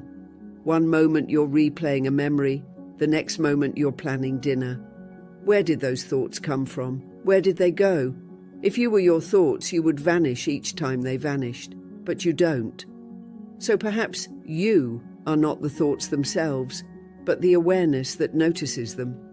Ego-driven habits are sticky. They say, defend yourself, prove yourself, compare yourself. But each time you resist the pull, you weaken the cycle. Each time you rest in awareness instead of identity, you step closer to liberation. Imagine carrying this into daily life. Someone insults you, and instead of flaring up, you think, the ego wants to protect itself. You smile at the pattern instead of being swallowed by it. Someone praises you, and instead of becoming intoxicated, you enjoy it, but let it pass. You live lighter, freer, less burdened. This is not about erasing individuality. You still have preferences, talents, roles, but you no longer mistake them for your essence. You wear them like clothes, useful, beautiful even, but not your skin. And because they are not your skin, you can change them without fear. The Buddha said, all conditioned things are impermanent. When one sees this with wisdom, one turns away from suffering. The self is the most conditioned thing of all. When you see its impermanence, you stop clinging. And when you stop clinging, the vicious cycle of ego-driven habits begins to unravel. Desire is a strange force. It begins as a spark, an image, a taste, a longing. For a moment it feels harmless. In fact, it feels exciting. The new job, the perfect partner, the latest purchase, the imagined future. Desire promises, if you get this, you'll finally be at peace. But the truth is, desire rarely ends with fulfillment. More often, fulfillment is the beginning of another craving. The Buddha described this cycle as tanha, thirst. He taught that thirst lies at the very heart of suffering. It's not just thirst for water or food, but thirst for pleasure, recognition, existence itself. The problem isn't that we have needs or preferences. The problem is when desire becomes endless, when the mind believes happiness lies just beyond the next achievement, the next purchase, the next high. Think about how many times you've thought, if I just get this one thing, then I'll be happy. And maybe for a moment you were. But soon enough, the satisfaction faded, replaced by another desire. This is why the Buddha compared desire to drinking salt water. The more you drink, the thirstier you become. There's a Zen story of a monk who was obsessed with collecting beautiful things. He believed that surrounding himself with beauty would bring him peace. His teacher noticed his restlessness and said, "Every object you collect is like another stone in your robe. The more you carry, the heavier you become. Do you want to walk freely, or do you want to sink?" The monk realized that what he thought would free him was actually weighing him down. This is the truth about craving. It pretends to liberate, but actually enslaves. You chase one desire, then another, until life becomes an endless treadmill. Pleasure fades, objects break, relationships change, achievements lose their shine, and so the cycle spins. Modern psychology has a name for this, the hedonic treadmill. Researchers have found that people quickly return to a baseline of happiness after gains or losses. Win the lottery, and within months, your happiness settles back to its usual level. Face a setback, and in time you adjust. The mind craves constant novelty, but novelty never lasts. The Buddha understood this 2,500 years ago. But here's the subtle danger. Craving doesn't only apply to pleasures, it also applies to identity and even spirituality. You can crave being seen as good, crave enlightenment, crave the perfect meditation experience. The Buddha warned that even attachment to spiritual progress can become a trap. As long as the mind is saying, "I'll be happy when," peace is always postponed. So what's the alternative? The Buddha didn't teach repression. He didn't say, "Kill desire." Instead, he offered the middle way. Not indulgence, not denial, but balance. To enjoy life's gifts without clinging to them. To meet desires with awareness, asking, will this lead to lasting peace or just another chain? Think of desire like a fire. A small fire warms the house. Too much fire burns it down. The practice is not to extinguish all fire, but to tend it wisely. Enjoy a meal, but don't believe it will erase emptiness forever. Love someone deeply, but don't cling as if they will never change. Work hard for a goal, but don't tie your worth to its outcome. This balance is the heart of freedom. There's a teaching in the Dhammapada, from craving springs grief, from craving springs fear. For him who is wholly free from craving, there is no grief, whence fear. Notice the link. The moment you crave, you fear. Fear of losing, fear of not getting, fear of impermanence. Release the craving, and the fear softens too. But how do we begin to loosen desire's grip in daily life? Start by observing the moment desire arises. Notice the sensation. It's often a tightening, a leaning forward, a restless energy. Instead of rushing to satisfy it, pause. Breathe. Ask yourself, if I don't get this, can I still be at peace? If the answer is yes, you are free. If the answer is no, then the desire has become attachment. Another practice is gratitude. When you focus on what is already here, the endless chase slows down.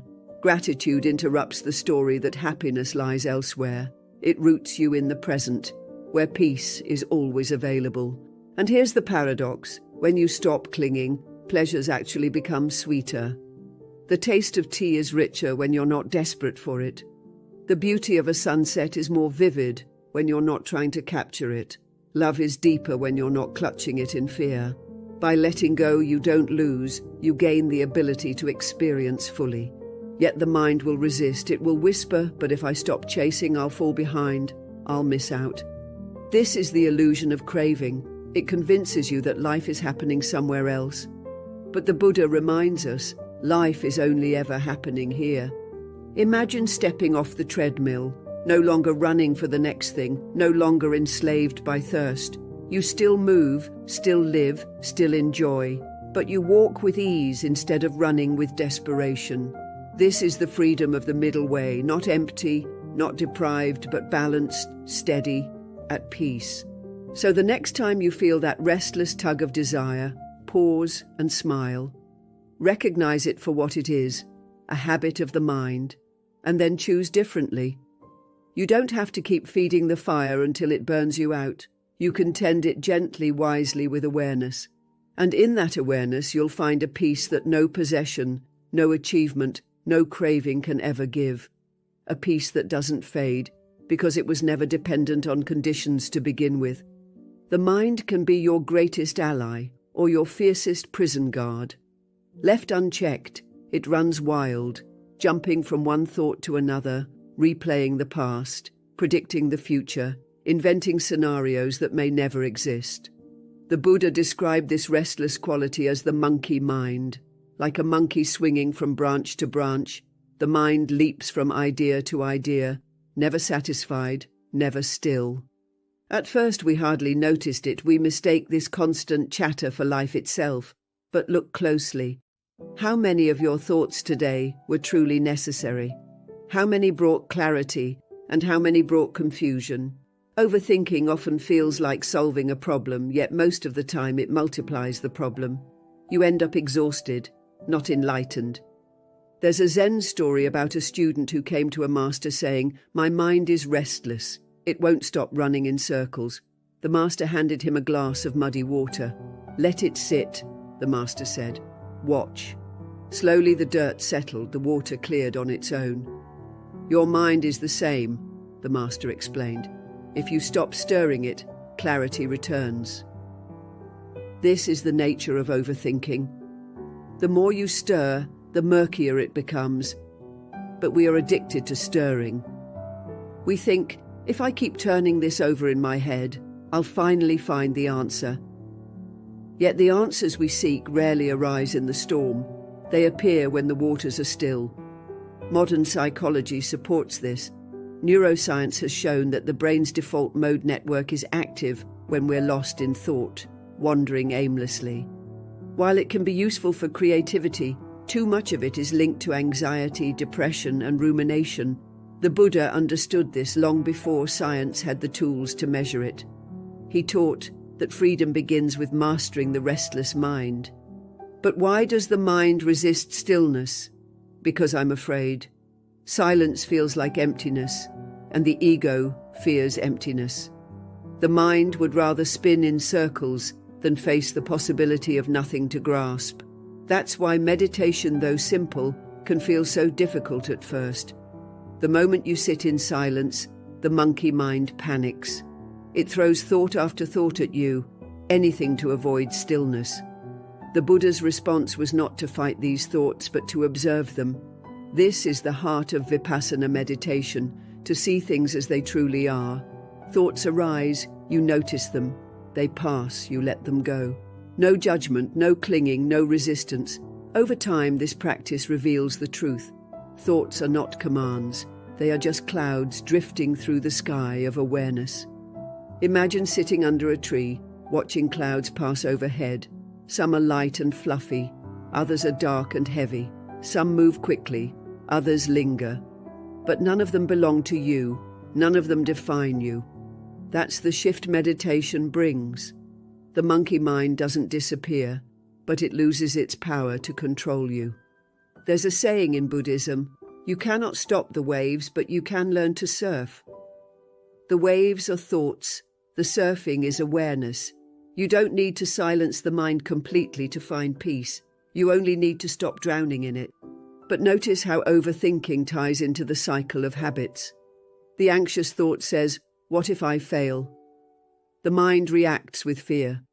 To escape, you distract yourself, or you grasp for comfort. That comfort becomes a habit, overeating, scrolling endlessly, chasing validation. Soon, the thought returns and the cycle repeats. The monkey mind doesn't just exhaust you, it drives behavior. By calming it, you break the chain at its root. How do we calm the monkey mind in daily life? Start small. When a wave of thoughts comes, pause and breathe. Feel the breath entering and leaving. This anchors you in the present, where the monkey has less power. Another practice is labeling. When you notice overthinking, say gently, thinking. Not with anger, but with kindness. By naming the process, you create distance. Even everyday rituals can help. Drinking tea slowly, walking mindfully, listening deeply. These are forms of meditation. Each time you bring attention back to the moment, you train the monkey to rest. It won't happen overnight, but like a wild animal gradually tamed, the mind learns stillness through patience and gentleness. Over time, something extraordinary happens. Stillness deepens. You discover that beneath the monkey's chatter lies a vast, quiet space, a clarity that doesn't depend on solving or controlling. This is the mind the Buddha spoke of, the mind like a still lake, reflecting everything clearly without distortion. And from this clarity, wisdom arises. Decisions are made not out of fear or compulsion, but out of insight. Emotions pass without overwhelming you. Habits dissolve because the restless energy that fueled them has softened. The monkey may still swing from time to time, but it no longer rules the forest. So the next time your mind won't stop spinning, when you're lying awake replaying the day or caught in loops of what if, remember the glass of muddy water. You don't have to force clarity. You only have to stop stirring. Let the mind settle and peace will return on its own. In the end, peace isn't found in adding more to your life, but in learning to let go of what was never yours to hold. The Buddha taught that when the mind is free from clinging, it becomes light, clear, and unshakable. May this reminder stay with you long after this video ends, guiding you back to that quiet center whenever the noise of the world tries to pull you away. If this message touched something within you, stay with the journey. On your screen, you'll find another teaching waiting to meet you, one that might be the step you've been needing. Thank you for walking this path with me, for being part of Buddhist journey.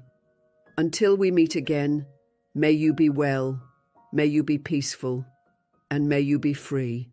Most people spend their entire lives trying to feel in control of their relationships, their emotions, their future, while silently drowning in thoughts they can't escape. One text left unread, one unexpected silence, one moment of uncertainty, and suddenly the mind takes over. It spins stories, creates meaning, and convinces you that your peace depends on someone else's actions. But the truth is, it never did. The Buddha taught that suffering doesn't come from what others do to us. It comes from our attachment to how we think things should be. And the moment you understand that, something begins to shift. In today's video, we're going to dive into a kind of freedom that's always been yours. You've just been looking in the wrong direction.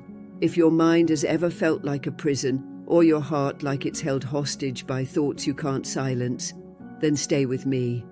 Every part of this conversation holds something your soul has been quietly waiting to hear. And if you find comfort in spaces like this, where ancient wisdom meets real, messy life, there's a simple, free favor I'd love you to consider. Just tap that subscribe button so you don't miss these conversations. Whatever you do, don't skip ahead. The part you most need might be just a few seconds away. Let's walk this path together.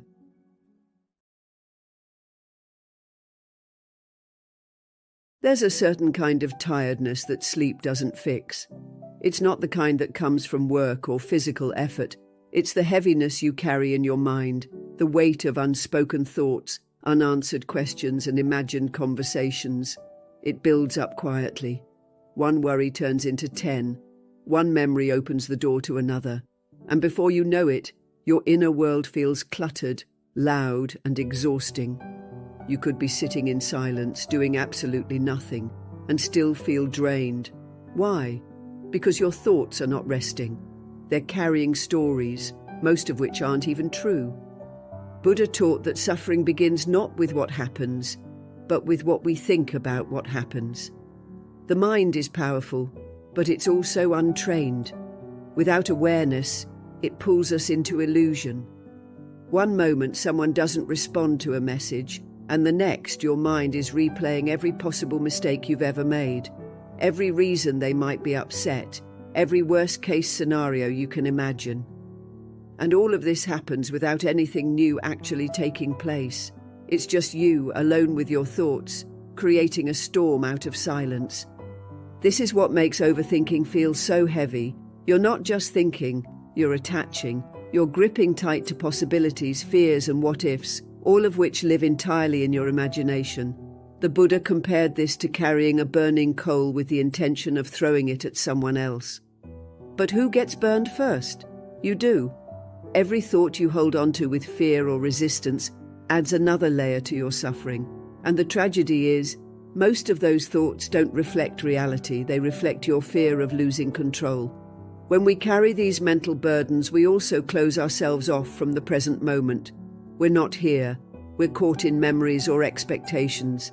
And while we're busy living in our heads, we miss the life that's unfolding in front of us. Buddha emphasized mindfulness not just as a meditation practice, but as a way of living with less weight. When you bring your attention back to now, even for a breath, you set down one of those heavy stones.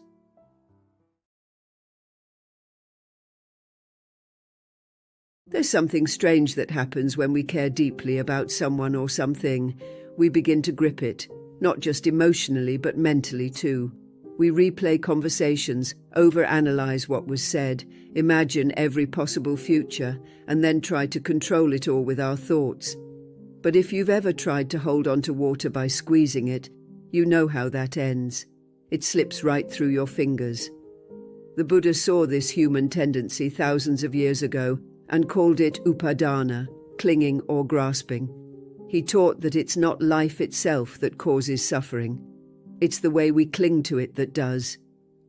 In Buddhism, freedom doesn't come from getting what you want or controlling every outcome. It comes from understanding the nature of reality and then releasing your need to fight it. The Buddha explained that everything is impermanent. People change, situations evolve, emotions rise and fall like waves in the ocean. And when you resist this natural rhythm, when you demand that something stays the same forever, you create your own suffering. The pain isn't just in what's happening, but in your refusal to let it be. You might think, but if I stop holding on, won't I lose what I love? That fear is what keeps so many of us stuck. But letting go doesn't mean giving up or not caring. It means loving with open hands. It means appreciating the beauty of a moment while it's here, without trying to force it to last forever. Think about how we treat sunsets. We don't try to grab them. We just sit quietly and let them unfold.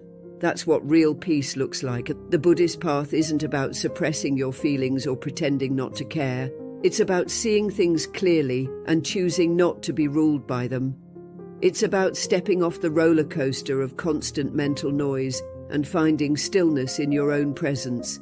The Buddha didn't promise a life without discomfort. He promised a way to move through discomfort without being consumed by it.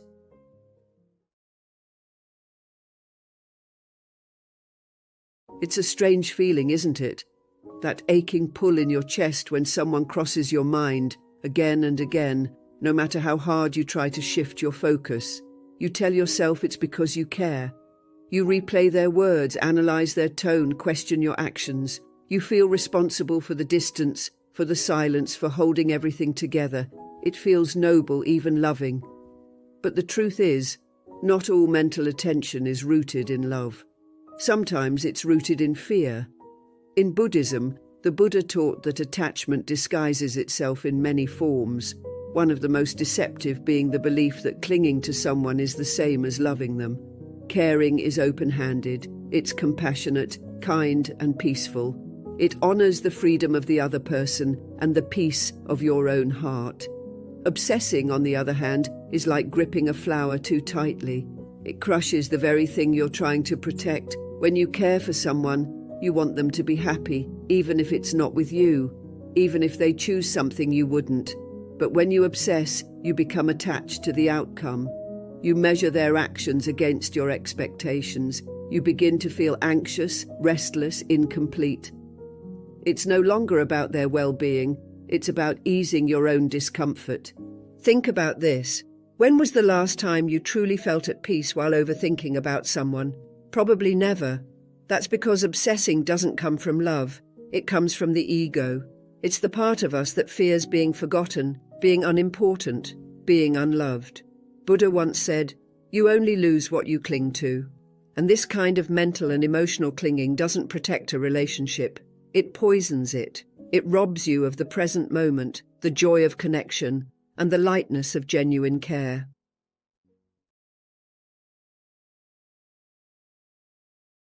There's a split second between what happens and how you respond to it. A tiny, often unnoticed space that holds incredible power. Most people live their lives without ever realizing it exists. Someone says something that triggers them, and before they can even take a breath, they're reacting. A text doesn't arrive when expected, and the mind jumps into panic, replaying all the worst-case scenarios. It feels automatic, uncontrollable, but the Buddha taught that freedom isn't found in controlling others or the outside world. It's found in learning to master that small moment before you respond. Because in that moment, you get to decide whether you want to keep suffering or step into peace. We often underestimate just how much power lies in the act of simply pausing. Pausing doesn't mean avoiding. It doesn't mean you're weak, indifferent, or running away. It means you're strong enough to stop the old cycle from repeating. It means you're aware enough to catch yourself before your emotions sweep you away. Buddha said that mindfulness is the path to the deathless, meaning the path to a kind of clarity that isn't dictated by our impulses. That awareness begins the moment you stop and breathe before reacting. Let's be honest, when you're hurt, when you're afraid, when your pride feels bruised, your first reaction is usually not your best one. It's emotional, it's rushed, it's often something you end up regretting. But when you pause, even for just a few seconds, you create space, and that space is where wisdom enters. It's where you get to ask yourself, is this response rooted in fear or in peace? Is it going to help or just add more noise? That one breath, that one heartbeat of stillness can change everything.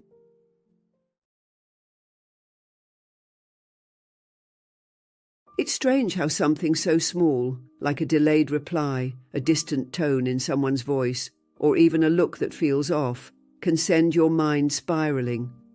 Before you know it, you're stuck in an emotional storm, questioning your worth, replaying the moment and wondering what you did wrong. But here's the thing, it's not the situation itself that's hurting you. It's the story your mind tells about it.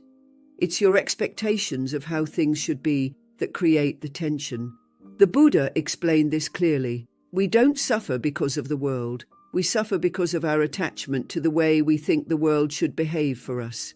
When something doesn't go our way, when a person leaves, when a plan falls apart, or when we're misunderstood, it hits deep.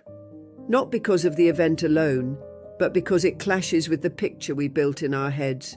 We wanted the person to stay. We hoped the plan would succeed. We expected to be seen, heard, loved, understood.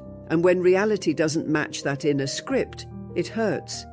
The Buddha used a simple metaphor for this. He said, holding tightly to a rope causes more pain the harder you grip it. And yet we grip anyway, convinced that if we just hold on a little tighter, we can force things to return to what we wanted them to be. This is where the root of suffering lies, in resistance.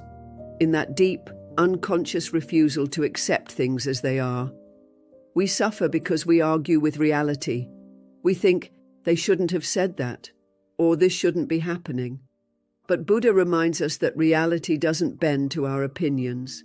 Life continues flowing, indifferent to our expectations. Peace begins not when everything is perfect, but when we stop insisting that it has to be.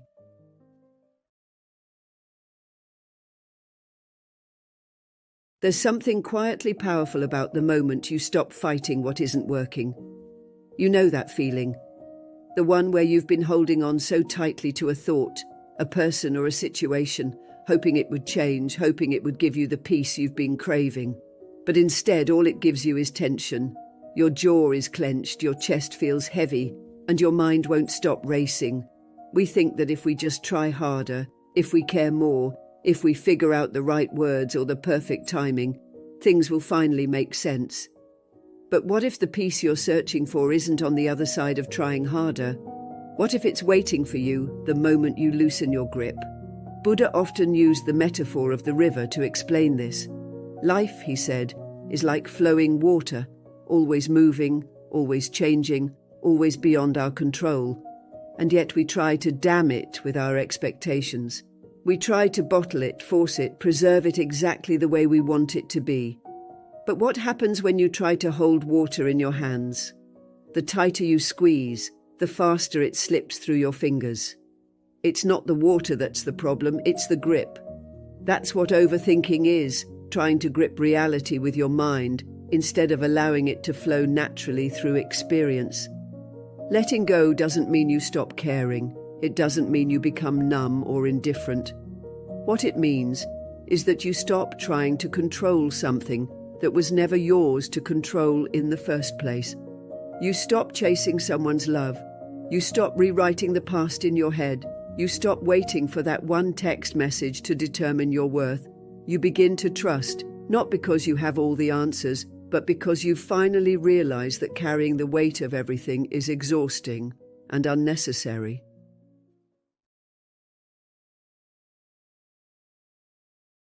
You know that feeling when your head is so full. It feels like there's no room left to even breathe. Like your thoughts are stacked on top of each other. Unfinished conversations, what-ifs, regrets, fears, and it all just swirls together until you can't tell what's real and what's just your anxiety talking. That's not a flaw in you. It's what happens when we don't give the mind space to rest. The Buddha understood this well.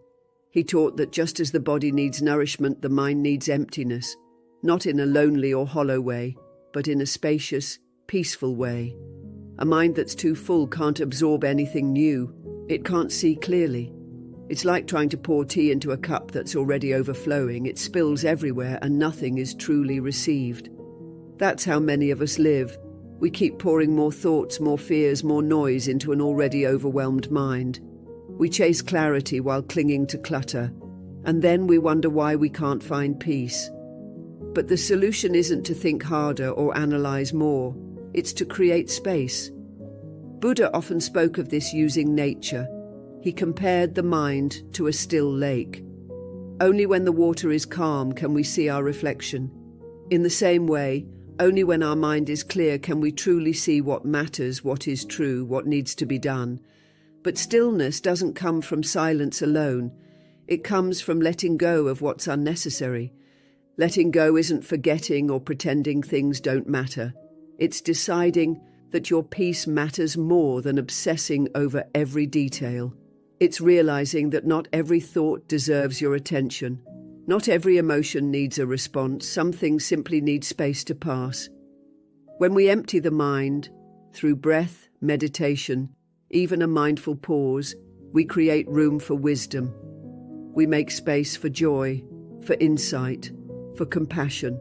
That emptiness isn't emptiness at all. It's the most nourishing thing we can give ourselves. The Buddha taught that an uncluttered mind is the foundation of right thinking, right action, right living.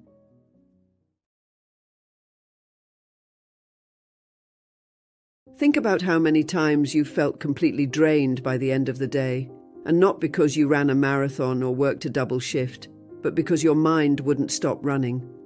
You were caught in loops, replaying what someone said, worrying about what they didn't, wondering if you were enough, if you did too much, or not enough. This kind of exhaustion isn't physical. It's emotional. It's mental. And most of the time it comes from giving your energy to people and situations that don't deserve to hold that much space in your life. The Buddha taught that peace is not something given to you by others. It arises when the mind is free from unnecessary grasping. So ask yourself honestly, where is your energy going? when you overthink about someone who hasn't reached out, when you analyze a conversation that ended hours ago, when you imagine worst-case scenarios that haven't even happened yet, you are spending your life in a place that isn't real, and what you spend your attention on, you feed, you nurture, you keep alive. That person who hurt you, they might be living their life without a second thought, while you're still carrying the weight of their actions in your mind. That relationship that ended, it might be over on the outside, but you've kept it alive through constant mental replay, and while you do that, you are handing over your peace, quietly, completely. Buddha often spoke of guarding the sense doors, meaning to be mindful of what you allow into your mental space. Not every thought deserves to stay. Not every person deserves a seat at the table of your attention. Your energy is sacred, it's not infinite, and every ounce you spend overthinking about someone who doesn't value your presence is energy you could have invested in healing, growing, or simply being at peace. We forget this sometimes. We think if we just think enough, we'll find closure, understanding, or control. But the mind isn't a container meant to be filled with explanations. It's meant to be clear, spacious, and aware.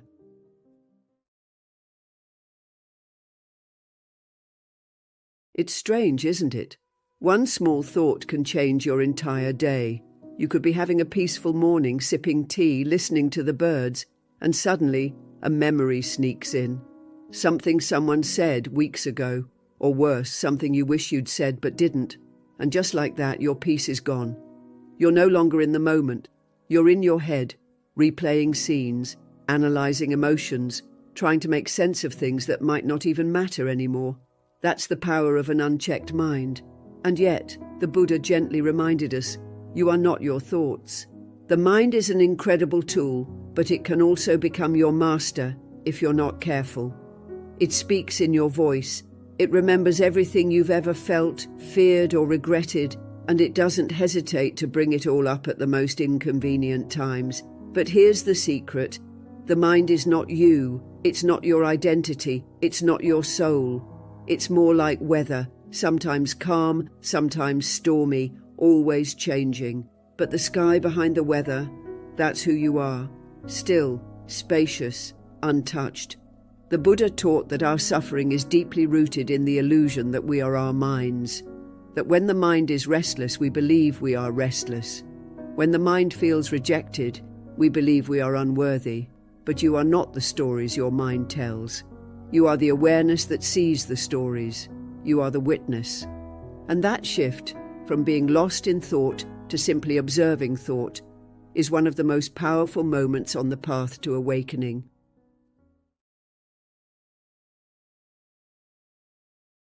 You know that feeling when your mind just won't sit still, when it hops from one thought to the next, replaying the past, rehearsing the future, and never letting you truly rest.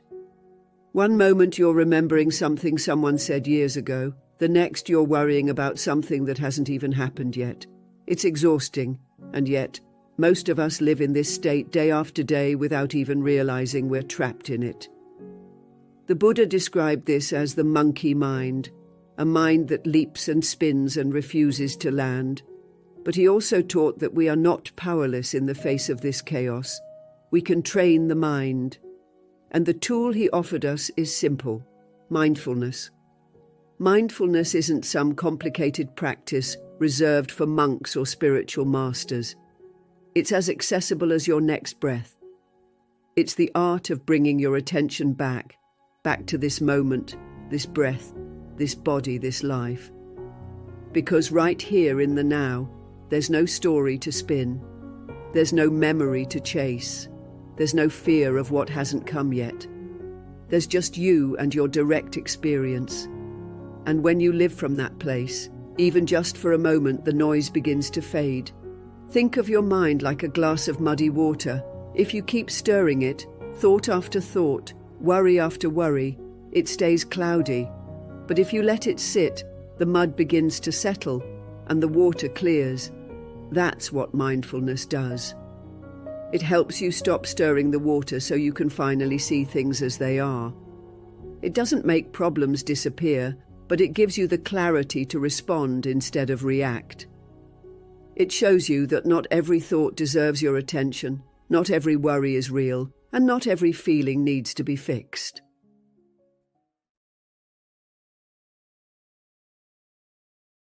Sometimes we think the only way to find peace is to completely shut off our emotions, distance ourselves from people, or convince ourselves that we no longer care. And when that doesn't work, we swing to the other extreme. We overthink every message, cling to every word someone says, replay conversations on a loop, and try to read between every line. But here's the truth the Buddha understood deeply. Neither extreme brings freedom. Neither avoiding your feelings nor drowning in them will give you the clarity you're searching for. What you need is balance, a steady middle path that allows you to feel fully without being consumed. Buddhism teaches this middle way as a principle for everything, not just how we treat others, but how we treat our own minds. The Buddha discovered this after living a life of both extreme indulgence and severe self-denial. He realized that peace wasn't in starving the body or feeding every desire. It was in the space between the extremes, and that same wisdom applies to your thoughts and emotions. When you attach too tightly to someone, it causes suffering. But if you force yourself to let go completely and suppress what you feel, it creates a quiet kind of numbness that isn't peaceful either. You're not healing, you're just hiding.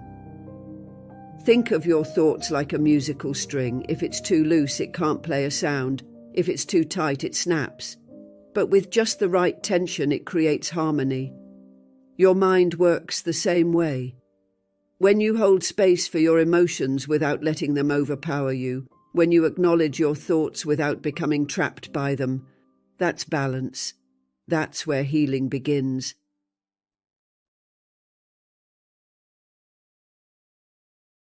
You know what's strange?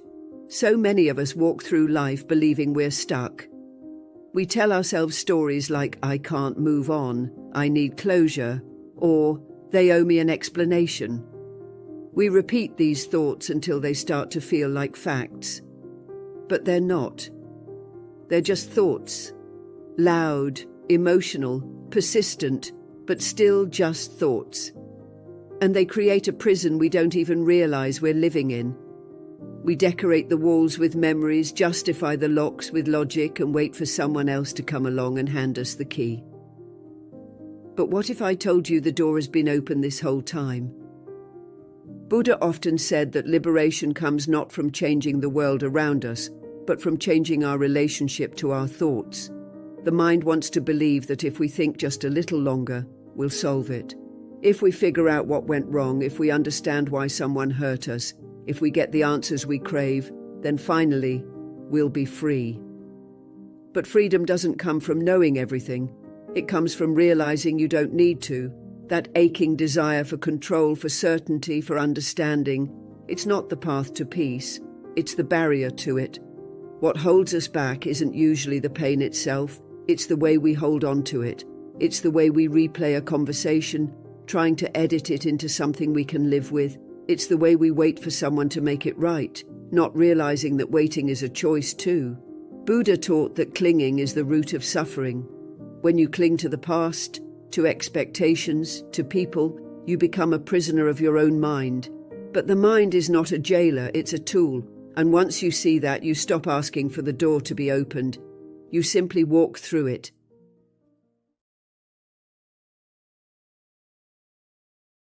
There's something incredibly powerful about realizing you can release someone without erasing them from your heart. Letting go doesn't mean turning your back on what you felt. It doesn't mean pretending that the connection never mattered. It simply means you are choosing peace over attachment. In Buddhism, the Buddha reminded us that clinging is what causes suffering, not love itself. So when someone leaves your life, or when a situation doesn't turn out the way you hoped, it's not the loss that hurts most. It's the tight grip you had on how things should have been. But when you learn to loosen that grip, you begin to breathe again. You make space for healing. So many people confuse letting go with giving up or with cold detachment. But that's not what Buddhism teaches. Non-attachment doesn't mean you stop caring. It means you care without clinging. You love without needing to possess. You value what was shared, but you no longer need it to continue in order to feel whole. It's like standing at the edge of a river watching a boat drift away. You can wave, you can smile, you can even feel sadness, but you don't have to jump in and try to swim after it. The Buddha taught that freedom isn't found in holding tightly, it's found in knowing when to release. There's also a quiet wisdom in understanding that some people are only meant to walk beside us for a short stretch of the path. Maybe they came to teach us something. Maybe we were meant to show them something, and maybe the most compassionate thing you can do for them and for yourself is to let them go with love instead of resistance. That way, there's no bitterness in your heart, there's no shame in your story, just acceptance, just peace. And sometimes the most loving thing you can do is release what weighs you down and trust that peace will rise in its place. You don't have to chase, cling, or control to feel whole. You just have to come back to yourself. Thank you for walking this path with us today. If this touched something in you, there's another video waiting right here that will guide you even deeper. And as always, thank you for being a part of this Buddhist journey. Most people don't realize they're trapped, not by the world outside, but by the thoughts they hold on to inside. You can look calm on the surface, doing all the right things, living the life that's expected of you, but deep down, you're exhausted from clinging to control, clinging to perfection, clinging to who you think you need to be in order to feel safe or loved. And the painful part? We think this is normal.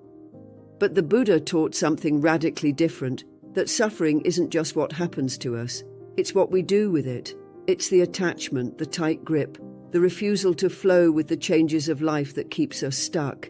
And yet the moment you truly begin to let go, everything starts to shift. Not in the chaotic way we fear, but in the peaceful, grounded way we've been longing for all along. In today's video, we're diving into what letting go actually looks like. Not as a concept, but as a practice you can carry into your real life. This isn't just about philosophy. It's about finding the kind of freedom the Buddha spoke of. Freedom from the mind's noise, from overthinking, from the exhausting need to control everything. So if you've ever felt like peace is just out of reach, I promise you, what we're exploring today could be the shift you didn't know you needed. And if you appreciate the kind of work we're doing here, bringing you grounded, soul-level teachings rooted in Buddhist wisdom, there's a small, simple favor I'll ask of you. Just hit that subscribe button. And please don't skip any part of this video. Every section carries something meaningful, something that might speak directly to where you are right now. Let's walk this path together.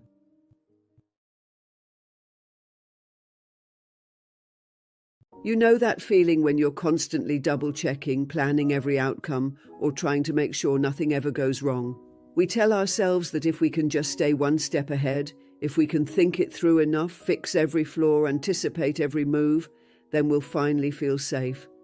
But the truth is, the more we try to control everything, the more anxious and disconnected we become. We mistake control for security, but what it actually creates is tension, fear, and emotional exhaustion. The Buddha pointed this out over 2,500 years ago. What we're really chasing when we cling to control is a sense of certainty in an uncertain world. And because life is always changing, our grip only tightens as we try to resist the natural flow of things. Think about it. How many times have you worried yourself sick trying to control how someone thinks of you, how a situation unfolds, or how the future might play out? And how often did those worries give you peace? Probably never. The Buddha taught that clinging is the root of suffering, not because we shouldn't care, but because we care in a way that turns love into fear and ambition into anxiety. When we try to force life into our idea of how it should be, we're setting ourselves up to suffer the moment it doesn't go that way, which is often. Control promises peace, but delivers pressure. It's a false safety net that snaps the moment life dares to be life. In Buddhism, the practice of non-attachment isn't about giving up. It's about loosening the grip. It's about showing up fully while letting go of the illusion that you can manage every twist and turn. Because the tighter you hold on, the more you get dragged by what you can't change. And ironically, the moment you start to let go, things start falling into place. Not because you forced them, but because you made space for them. You allowed them to arrive, to grow, to move naturally. Peace doesn't come from gripping tighter, it comes from trusting more, not in a naive way, but in a deeply wise way, the kind the Buddha pointed to when he said that liberation begins not with control, but with understanding the nature of the mind and gently unhooking from what we thought we had to manage. When you release the illusion of control, what's left is something far more powerful: presence. And that's where your peace truly begins.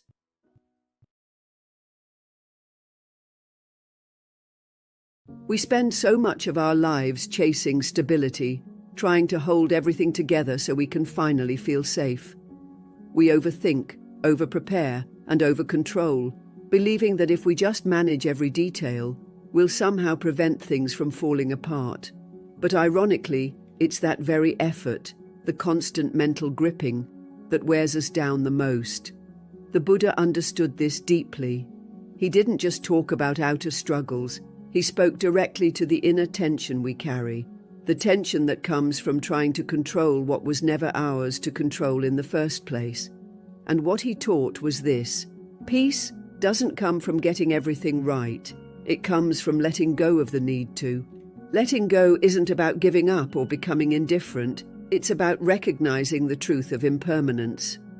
Everything is always changing: our relationships, our bodies, our emotions, even our dreams. But when we cling to what we want to stay the same, we end up at war with life itself, and that war is exhausting. It's subtle, but relentless. We resist what is, hoping it will turn into what we think it should be. The Buddha called this tanha, or craving, and craving, he said, is the root of all suffering. When we attach our peace to outcomes, we give away our inner balance every time life doesn't follow our plan. But there's a shift that happens when you begin to let go, not with bitterness, but with wisdom.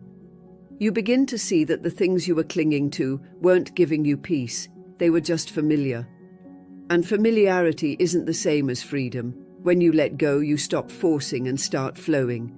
You become more like water, adaptable, open, and quietly powerful. The Buddha compared this to the stillness of a lake. When the wind stops, the water clears. In the same way, when we stop struggling against what is, the mind begins to settle. And it's in that stillness that true clarity rises, not from planning, but from presence. You begin to trust more, you breathe deeper, and even though life is still unpredictable, it doesn't feel threatening anymore, because now you're no longer trying to control the river, you're learning how to float. Letting go won't take all your problems away, but it will change the way you meet them, and sometimes that's all it takes to finally feel free.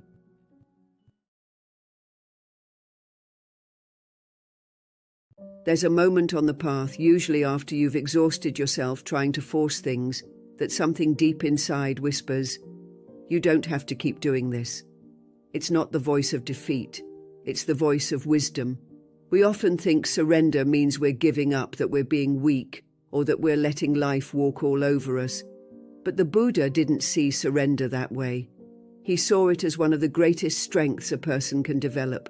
Because to surrender doesn't mean to stop caring, it means to stop clinging. It means recognizing when the grip is doing more harm than good, and finally letting the current of life carry you instead of fighting the waves. When you've spent your whole life trying to control outcomes, people, your own emotions, you start to believe that peace is only possible when everything goes exactly the way you want it to.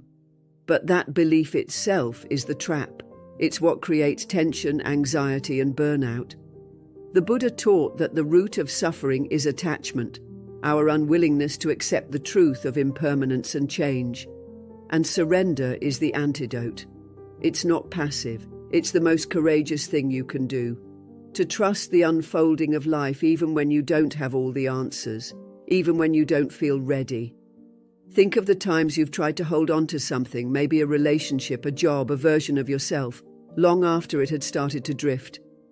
That gripping, that pushing, that constant fear of losing, It didn't bring you peace, it brought you pressure. The moment you let go, really let go, something else begins to emerge. It's quiet, but powerful. It's the sense that you never needed to force anything to begin with. What's meant for you has a way of staying, and what's not will fall away no matter how tightly you hold it. Buddhist wisdom doesn't ask you to surrender your dreams. It asks you to surrender your attachment to how those dreams must unfold. It invites you to show up, to act with compassion and awareness, and then release the outcome. Not because you don't care, but because you trust something deeper than your fears. You trust the Dharma, the natural flow of life. And in that trust, you stop resisting the moment and you start waking up to its truth. That's when surrender becomes your superpower, not a sign of weakness, but the beginning of real freedom.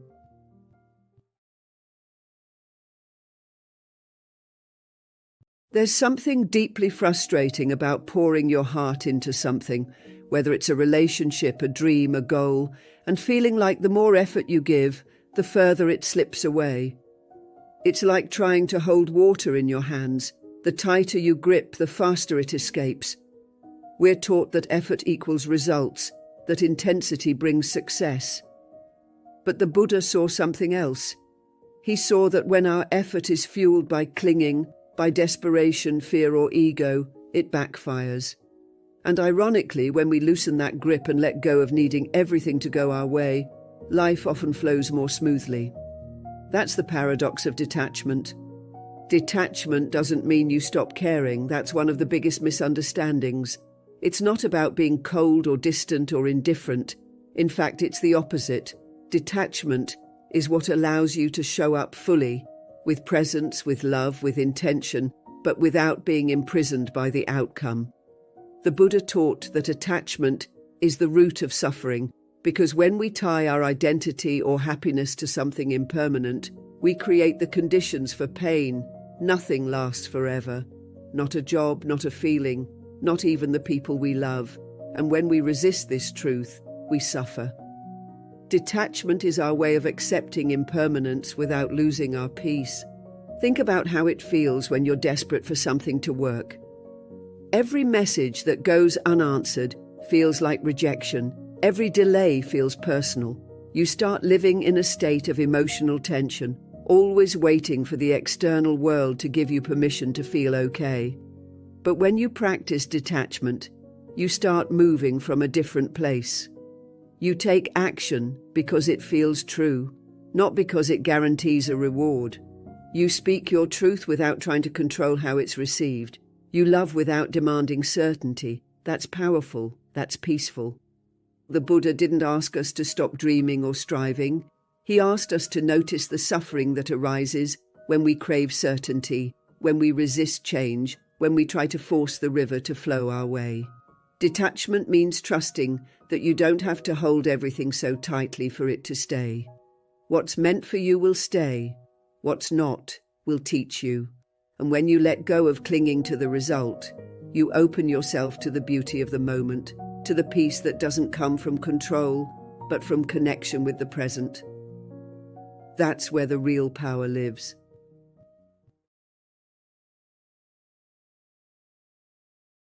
There's this strange thing we do when we're anxious or unsure. We start thinking more, believing that if we just think harder, longer, deeper, we'll finally figure it out. That one more mental spin will lead to peace. But it doesn't. It just makes us more tired. The Buddha referred to this restless activity of the mind as the monkey mind, always jumping, grasping, leaping from one worry to another. And here's the truth that most of us don't realize until we're completely drained. Overthinking doesn't solve the problem. It becomes the problem. We confuse overthinking with being productive. We think we're solving something when really we're just running in circles inside our own heads. You know that feeling. You're replaying a conversation, imagining all the worst-case outcomes, or endlessly trying to plan for something that hasn't even happened yet. But no matter how many angles you cover, it never brings clarity. It just brings more confusion, more noise, more pressure. And ironically, the more you think, the further away peace seems to be. It's like stirring muddy water. The more you stir, the cloudier it gets. The Buddha taught that the mind is a powerful tool, but only when it's trained. Without mindfulness, it becomes your master instead of your servant. Overthinking is the perfect example of this. It tricks you into believing that if you just keep going, you'll eventually break through. But insight doesn't come from chaos. It comes from stillness. And that stillness can't arise until you stop trying to control everything with your thoughts. Sometimes the most powerful thing you can do is stop thinking and start breathing. Seriously, just breathe. Come back to your body. Feel your feet on the ground. Notice your breath moving in and out. These aren't distractions. They're gateways back to the present moment where peace actually lives. Because the truth is, peace was never in the answer you were trying to find. It was in the space you were too busy to notice.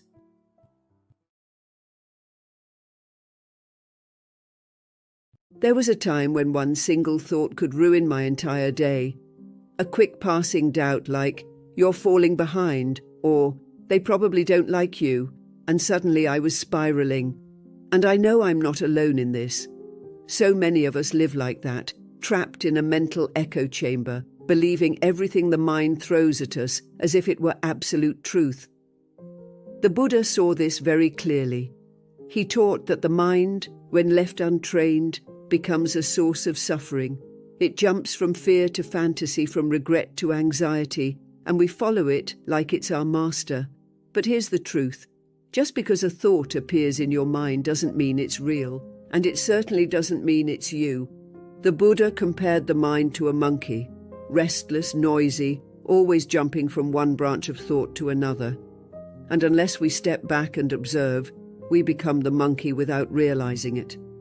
But the moment you become the observer, everything starts to shift. You realize that thoughts are like clouds moving through the sky. They come, they go, they change shape. But the sky, the awareness behind those thoughts, remains untouched.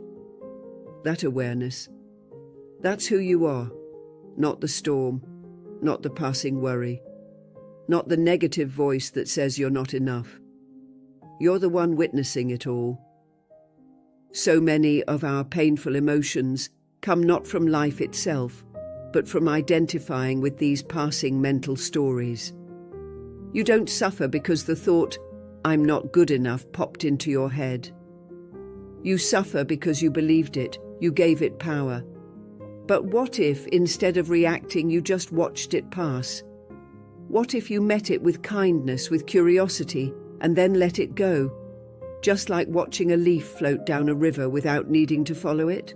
Mindfulness, as the Buddha taught, is the key to this freedom. When we become present, when we notice thoughts instead of getting pulled into them, we start to experience life differently. There's more space, more peace. You begin to realize that your mind will speak, but you don't have to obey. You're allowed to pause, breathe, and choose a different response. And in that space between thought and reaction, something incredible happens. You return to yourself, not the version shaped by fear or habit, but the quiet, steady awareness that was there all along. That's where your freedom lives, not by silencing the mind, but by no longer mistaking it for who you are.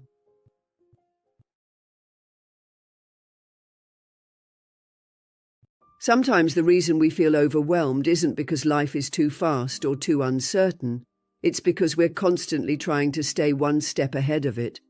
We're always planning, adjusting, managing outcomes. It's like trying to walk forward while looking 10 feet in front of you. You miss the ground beneath your feet.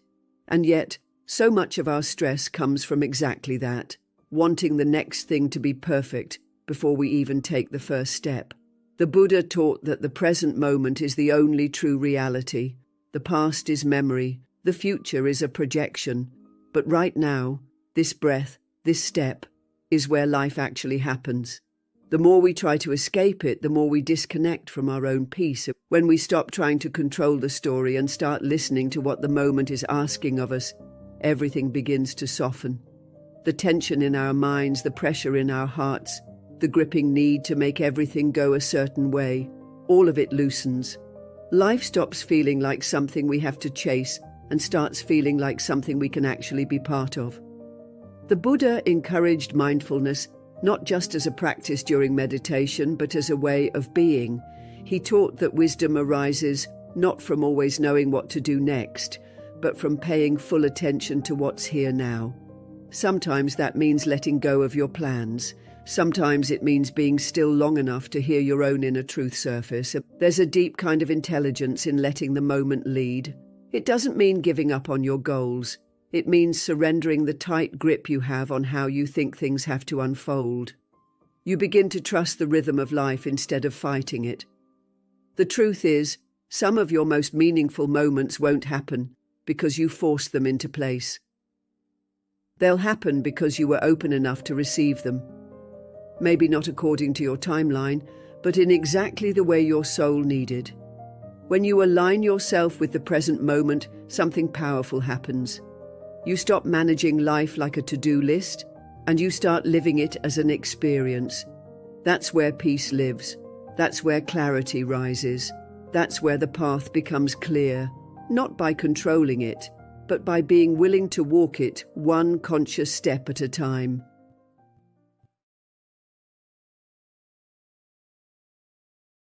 There's a certain kind of heaviness that sneaks into your life when you start believing it's your job to fix everything for everyone. You feel it when someone you love is struggling and you rush to solve their pain before they even ask. You feel it at work when things fall apart and you jump in to patch the cracks, even though no one asked you to. It's subtle at first. It feels like being helpful, being responsible, being strong. But over time that weight grows. And without realizing it, you start carrying more than your share, emotionally, mentally, spiritually.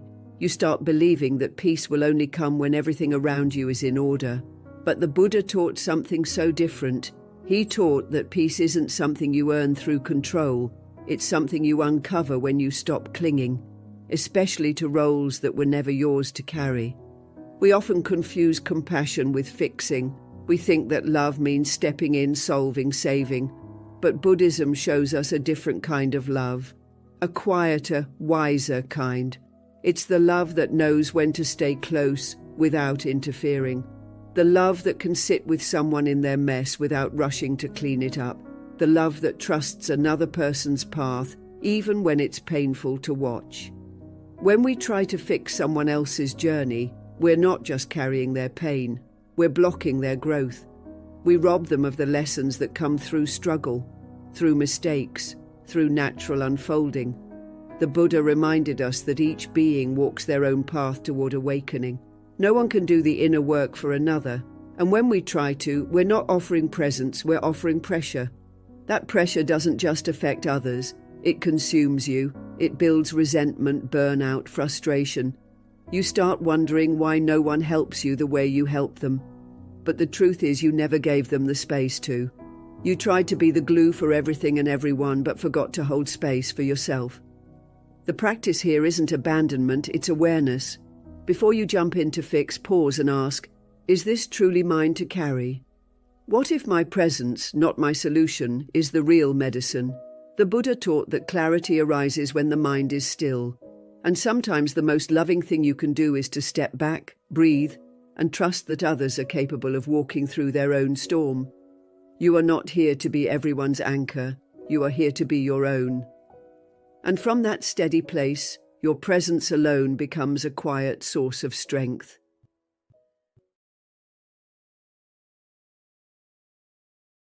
We've been taught that if you're not constantly doing something, you're falling behind. That rest is laziness, and being still means you're unmotivated.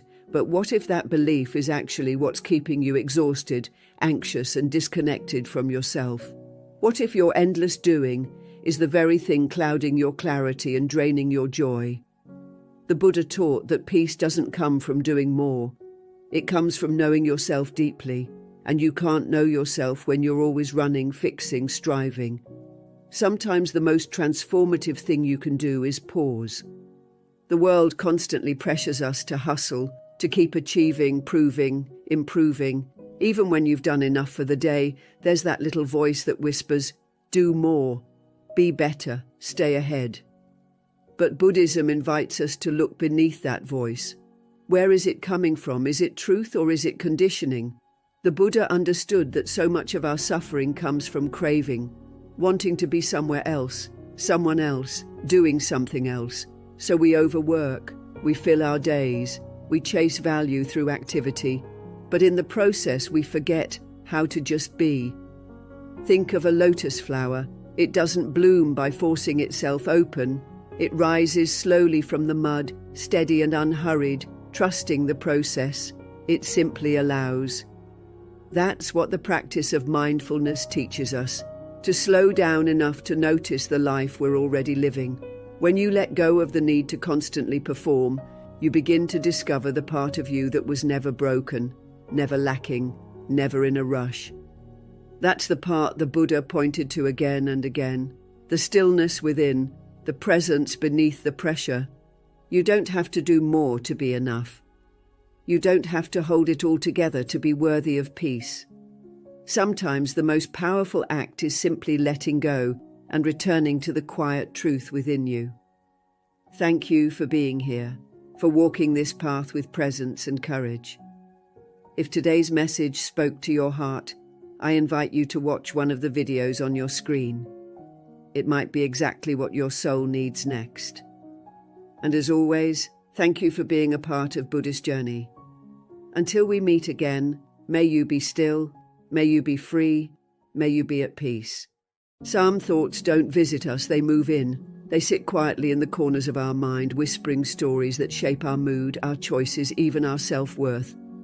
One unanswered message, one unexpected silence, one moment where things didn't go the way we hoped, and suddenly we're consumed trying to read between lines that don't exist, trying to control outcomes that aren't ours to control. The Buddha taught that suffering isn't born from what happens to us. It comes from the way we cling to what we think should have happened. That grasping, that mental replay, is what keeps us stuck. But what if you could learn to let go without losing love? What if peace wasn't about changing the situation, but changing your relationship to it? That's what we're diving into today. If your mind has been louder than your heart lately, if you're tired of feeling held hostage by thoughts that just won't let you rest, then stay with me. Don't skip a second of this video.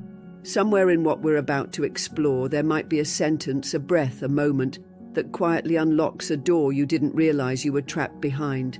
And if you find value in these conversations, if something here speaks to your soul, there's one simple free favor I'd be grateful for. Hit the subscribe button. Let's walk this Buddhist path together. You're not alone. You're exactly where you need to be.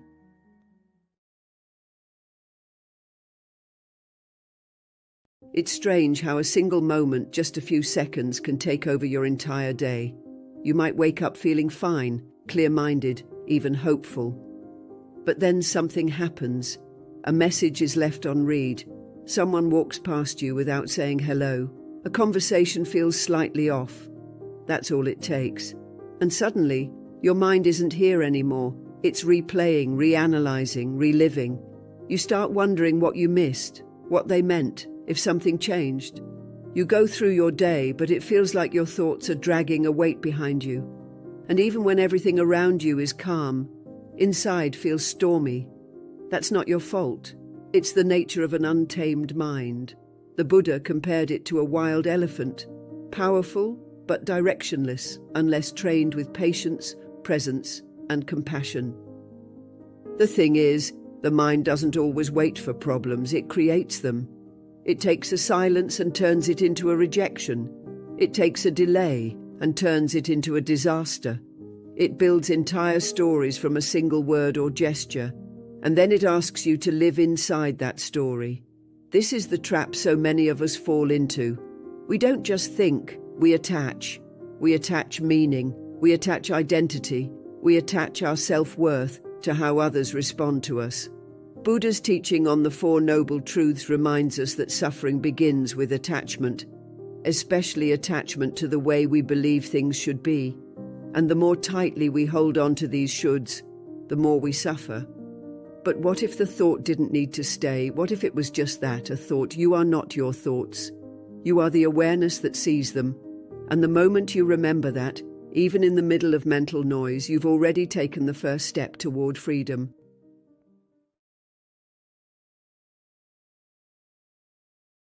You know what's tricky about certain feelings? They disguise themselves as care, when really they're rooted in something else entirely. You think you're simply missing someone. You believe it's because you have a good heart, that you're just loyal, just deeply connected. But beneath the surface, it's not always love that keeps us holding on. Sometimes it's our attachment to how that person made us feel. You're not just thinking about them. You're thinking about the version of yourself that existed when they were near. The one who felt wanted, needed, important. And that right there is where the suffering begins. The Buddha taught that clinging is the root of all suffering, not just clinging to people, but to emotions, experiences, and the temporary highs that come with feeling seen. What we often chase is not the person, but the sensation we had in their presence. We confuse that emotional addiction with love. But love, real love, is free of chains. It doesn't need to be fed constantly. Attachment, though, that's a hungry ghost. It comes back again and again, wanting another hit of that emotional high. And when we don't get it, we feel empty, restless, unworthy. Think about it. How many times have you gone back to a memory not because it was joyful, but because it made you feel something powerful?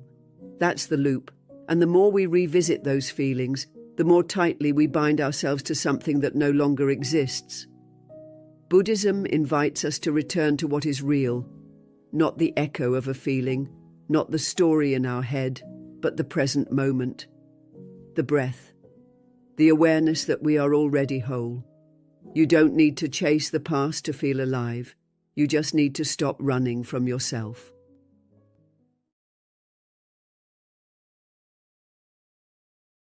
There's a quiet kind of heartbreak that comes not from being forgotten, but from realizing you were never truly seen. You thought you had a place in their life. You thought you mattered in ways they never said but always hinted at.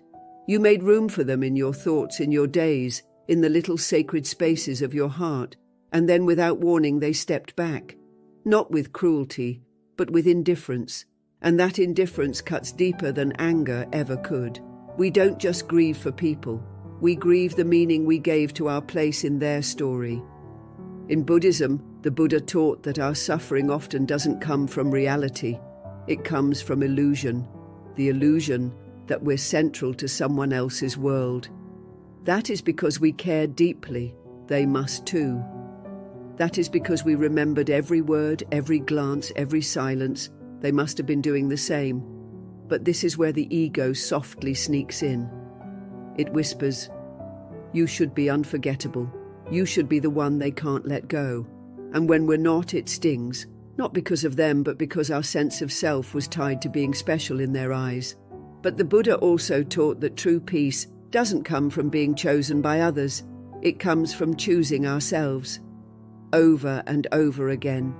Even when they don't call. Even when they move on. Even when we're tempted to beg for their attention in the quiet corners of our thoughts. You don't need to be the main character in their story. You only need to be the compassionate witness in your own. When you stop waiting for someone else to see your worth, you finally begin to recognize it within. And that recognition, that self-honoring, is where real healing begins. That's where you return home.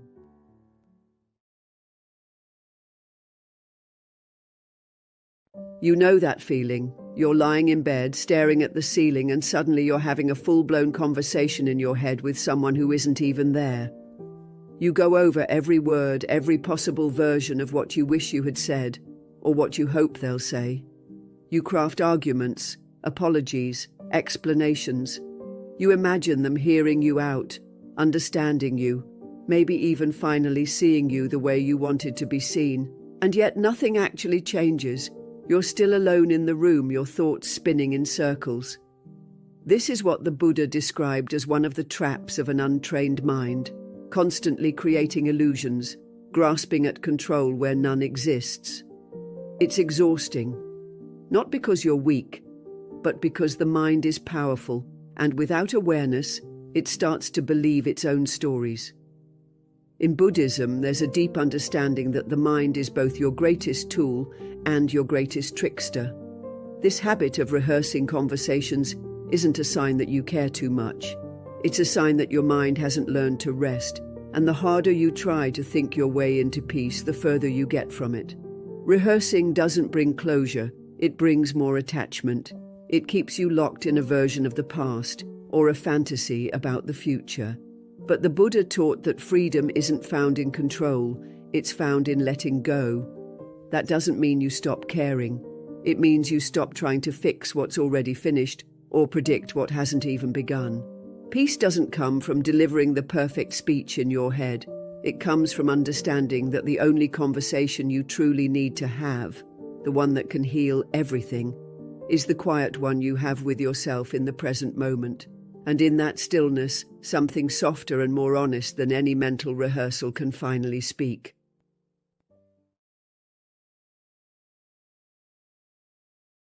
We all do this. We build quiet, invisible contracts in our minds. We expect someone to always text us back, to understand us without needing to explain, to be there in the way we imagine they should. And when they don't, when they act like they didn't get the memo, we feel disappointed, confused, even hurt. But here's the thing. We never told them the rules. We never said out loud, "Hey, when I'm struggling, I need you to check in," or "It means a lot to me when you remember the small things." We assumed. And in that silent expectation, we planted the seed of suffering. The Buddha taught that expectation is a subtle form of attachment. It's clinging to a version of reality that only exists in our own mind. The more we grip it, the more it hurts when it doesn't unfold the way we imagined. What makes this even trickier is that these expectations often come from a loving place. We care deeply. We're sensitive to connection. But that's exactly why it stings when someone doesn't meet the picture we've painted of them. Buddha never said don't love or don't hope. He said don't cling. He reminded us that life is ever-changing, people are evolving, and not everyone is walking through life aware of what we're silently asking from them. So if someone fails to meet your unspoken expectations, it's not necessarily a betrayal. It might just be a sign that you were holding on too tightly to an idea. And in that moment, instead of hardening or overthinking, maybe you can soften. Maybe you can remind yourself that peace doesn't come from others living up to the scripts in our mind. It comes from letting go of the script entirely and allowing life to be what it is.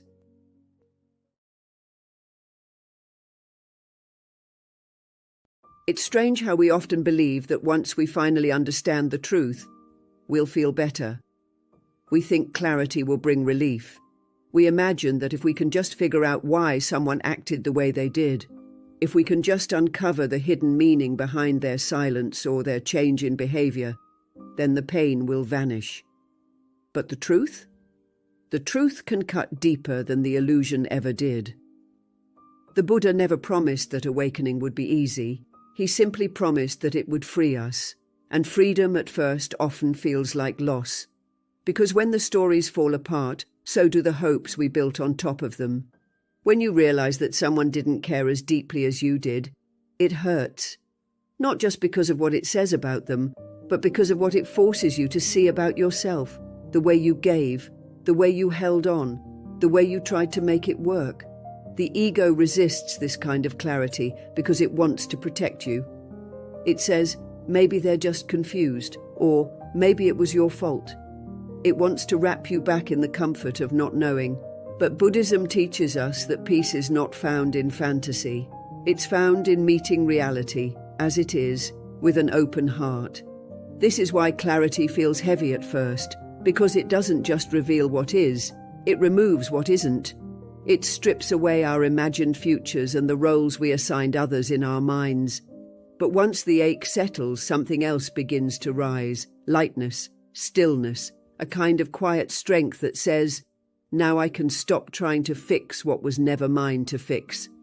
That's when healing truly begins, not in the moment we know, but in the moment we accept.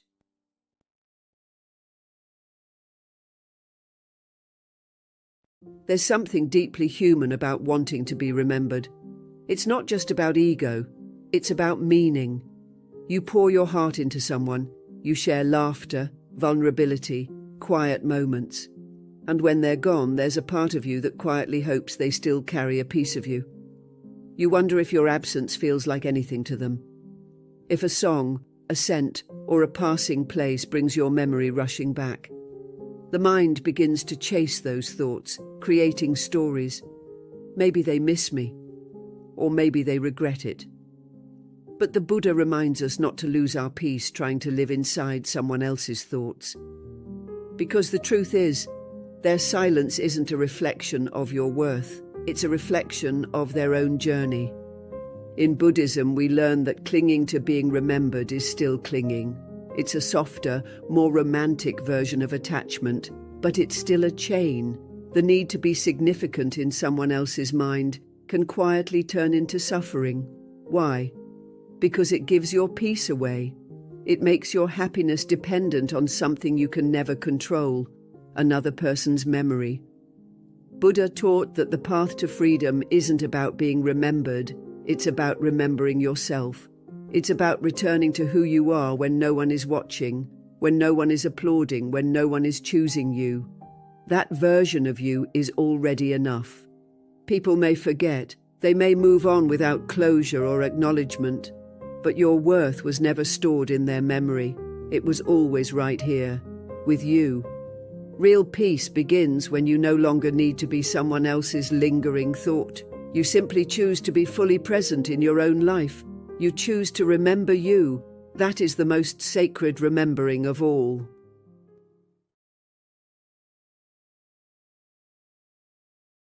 There are moments when someone steps out of your life, maybe slowly, maybe all at once, and the silence they leave behind feels louder than anything they ever said. You start to wonder if you did something wrong, or if you could have done more to keep them close. It's human. We all feel that ache, that pull to reach back, to fix, to explain. But the Buddha taught that grasping, even in the name of love, creates suffering. Sometimes what feels like abandonment is actually space. And space, when seen through the eyes of wisdom, isn't emptiness. It's clarity, it's breath, it's the beginning of your return to yourself. The Buddha often spoke about noble solitude, not loneliness, not isolation, but a sacred stillness that allows you to hear your own heart again. When someone walks away, they might be making room for you to walk toward yourself, and as painful as that space can feel at first, it holds the potential for healing that connection with your own spirit.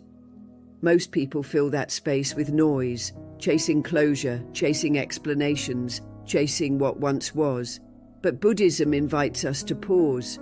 Do not rush in with distractions, to sit quietly with the discomfort and listen, not to the echoes of the past, but to the truth that's waiting underneath all the longing.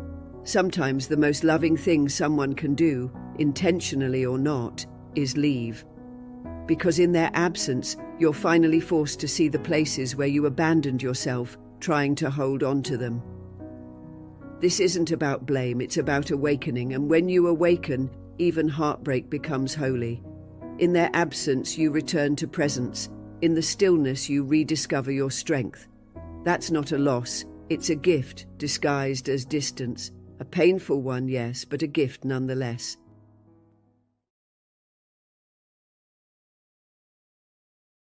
There's a part of the mind that refuses to rest until it finds answers. It keeps digging, questioning, obsessing, not because the answers will bring peace, but because the ego believes that understanding will somehow undo the pain. But here's the truth the Buddha gently pointed to. Not all wounds are healed by knowing why.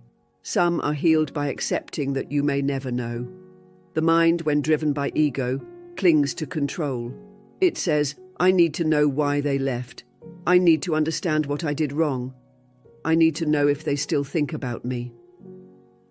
But peace doesn't come from solving every mystery. It comes from no longer needing to. The ego whispers that if you stop searching, you're giving up. But Buddhism teaches that letting go is not defeat, it's wisdom. When the Buddha spoke of liberation, he wasn't talking about controlling everything in your life.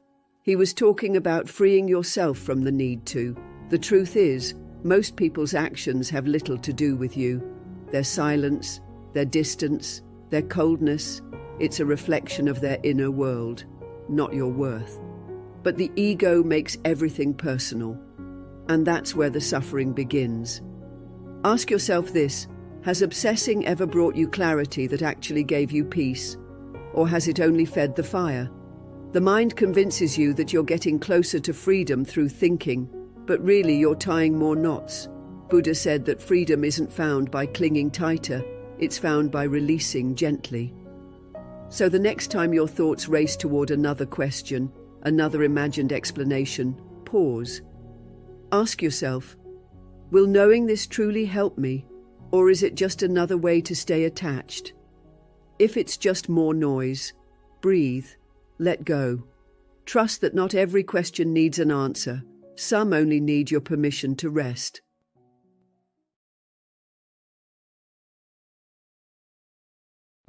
Some days, we wait for peace like it's something that has to arrive from outside.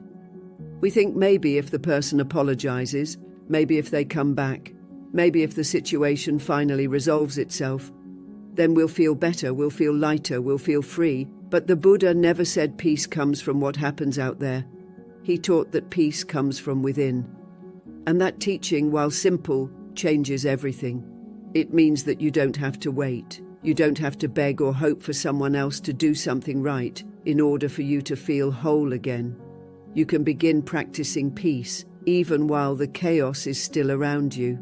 It starts with noticing what you're feeding your mind. Are you replaying the same conversations, imagining new endings, trying to control what someone else thinks or feels? That's not peace. That's mental noise dressed up as care. Peace is quieter than that. It's softer. It comes in when you stop grasping at thoughts, when you stop fighting with what is. That doesn't mean you don't feel hurt. It means you learn to hold your pain without becoming it. The Buddha called this awareness, sati. It's a moment-to-moment recognition of what's happening within you, without judgment, without trying to escape. You don't need a perfect day to feel peace. You don't need closure or certainty or everything to go your way. What you need is the willingness to pause, to breathe, to look at your thoughts and gently say, "Not now. I'm choosing something else." You practice peace like you practice anything else, with patience. And slowly, what once felt like noise begins to quiet. What once felt heavy begins to lift. Because you're no longer waiting for peace to come. You're creating it, breath by breath, choice by choice, thought by thought.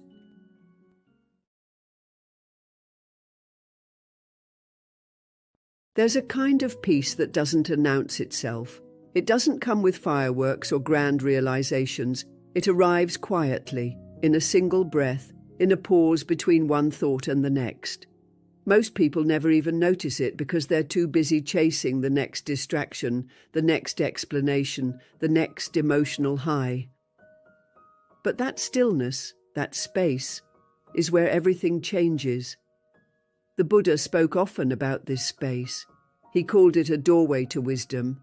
In that brief pause when the mind stops clinging to the past and stops reaching for the future, you meet reality as it truly is. No story, no judgment, just presence. And in presence, there is freedom. We're so used to the noise that silence feels strange. The constant mental chatter becomes our normal. But think about it. When have you ever felt truly at peace while overthinking? The mind will tell you that you need to think more, figure it out, find answers. But the Buddha reminds us that true clarity comes not from more thinking, but from seeing. And we can only truly see when the mind is still enough to notice. That pause, that space between thoughts, it's not empty. It's alive. It's spacious. It's healing. It might only last for a second at first. A breath. A blink. But the more you return to it, the more it expands. You'll begin to realize that you are not the thoughts. You are the awareness watching them come and go. Like clouds drifting across the sky, thoughts are temporary. But you are the sky. When you anchor yourself in that spacious awareness, the grip of the mind loosens. The suffering begins to fade. And in that quiet space, the truth begins to rise, not loud, not dramatic, just clear. And in Buddhism, that clarity is the beginning of awakening.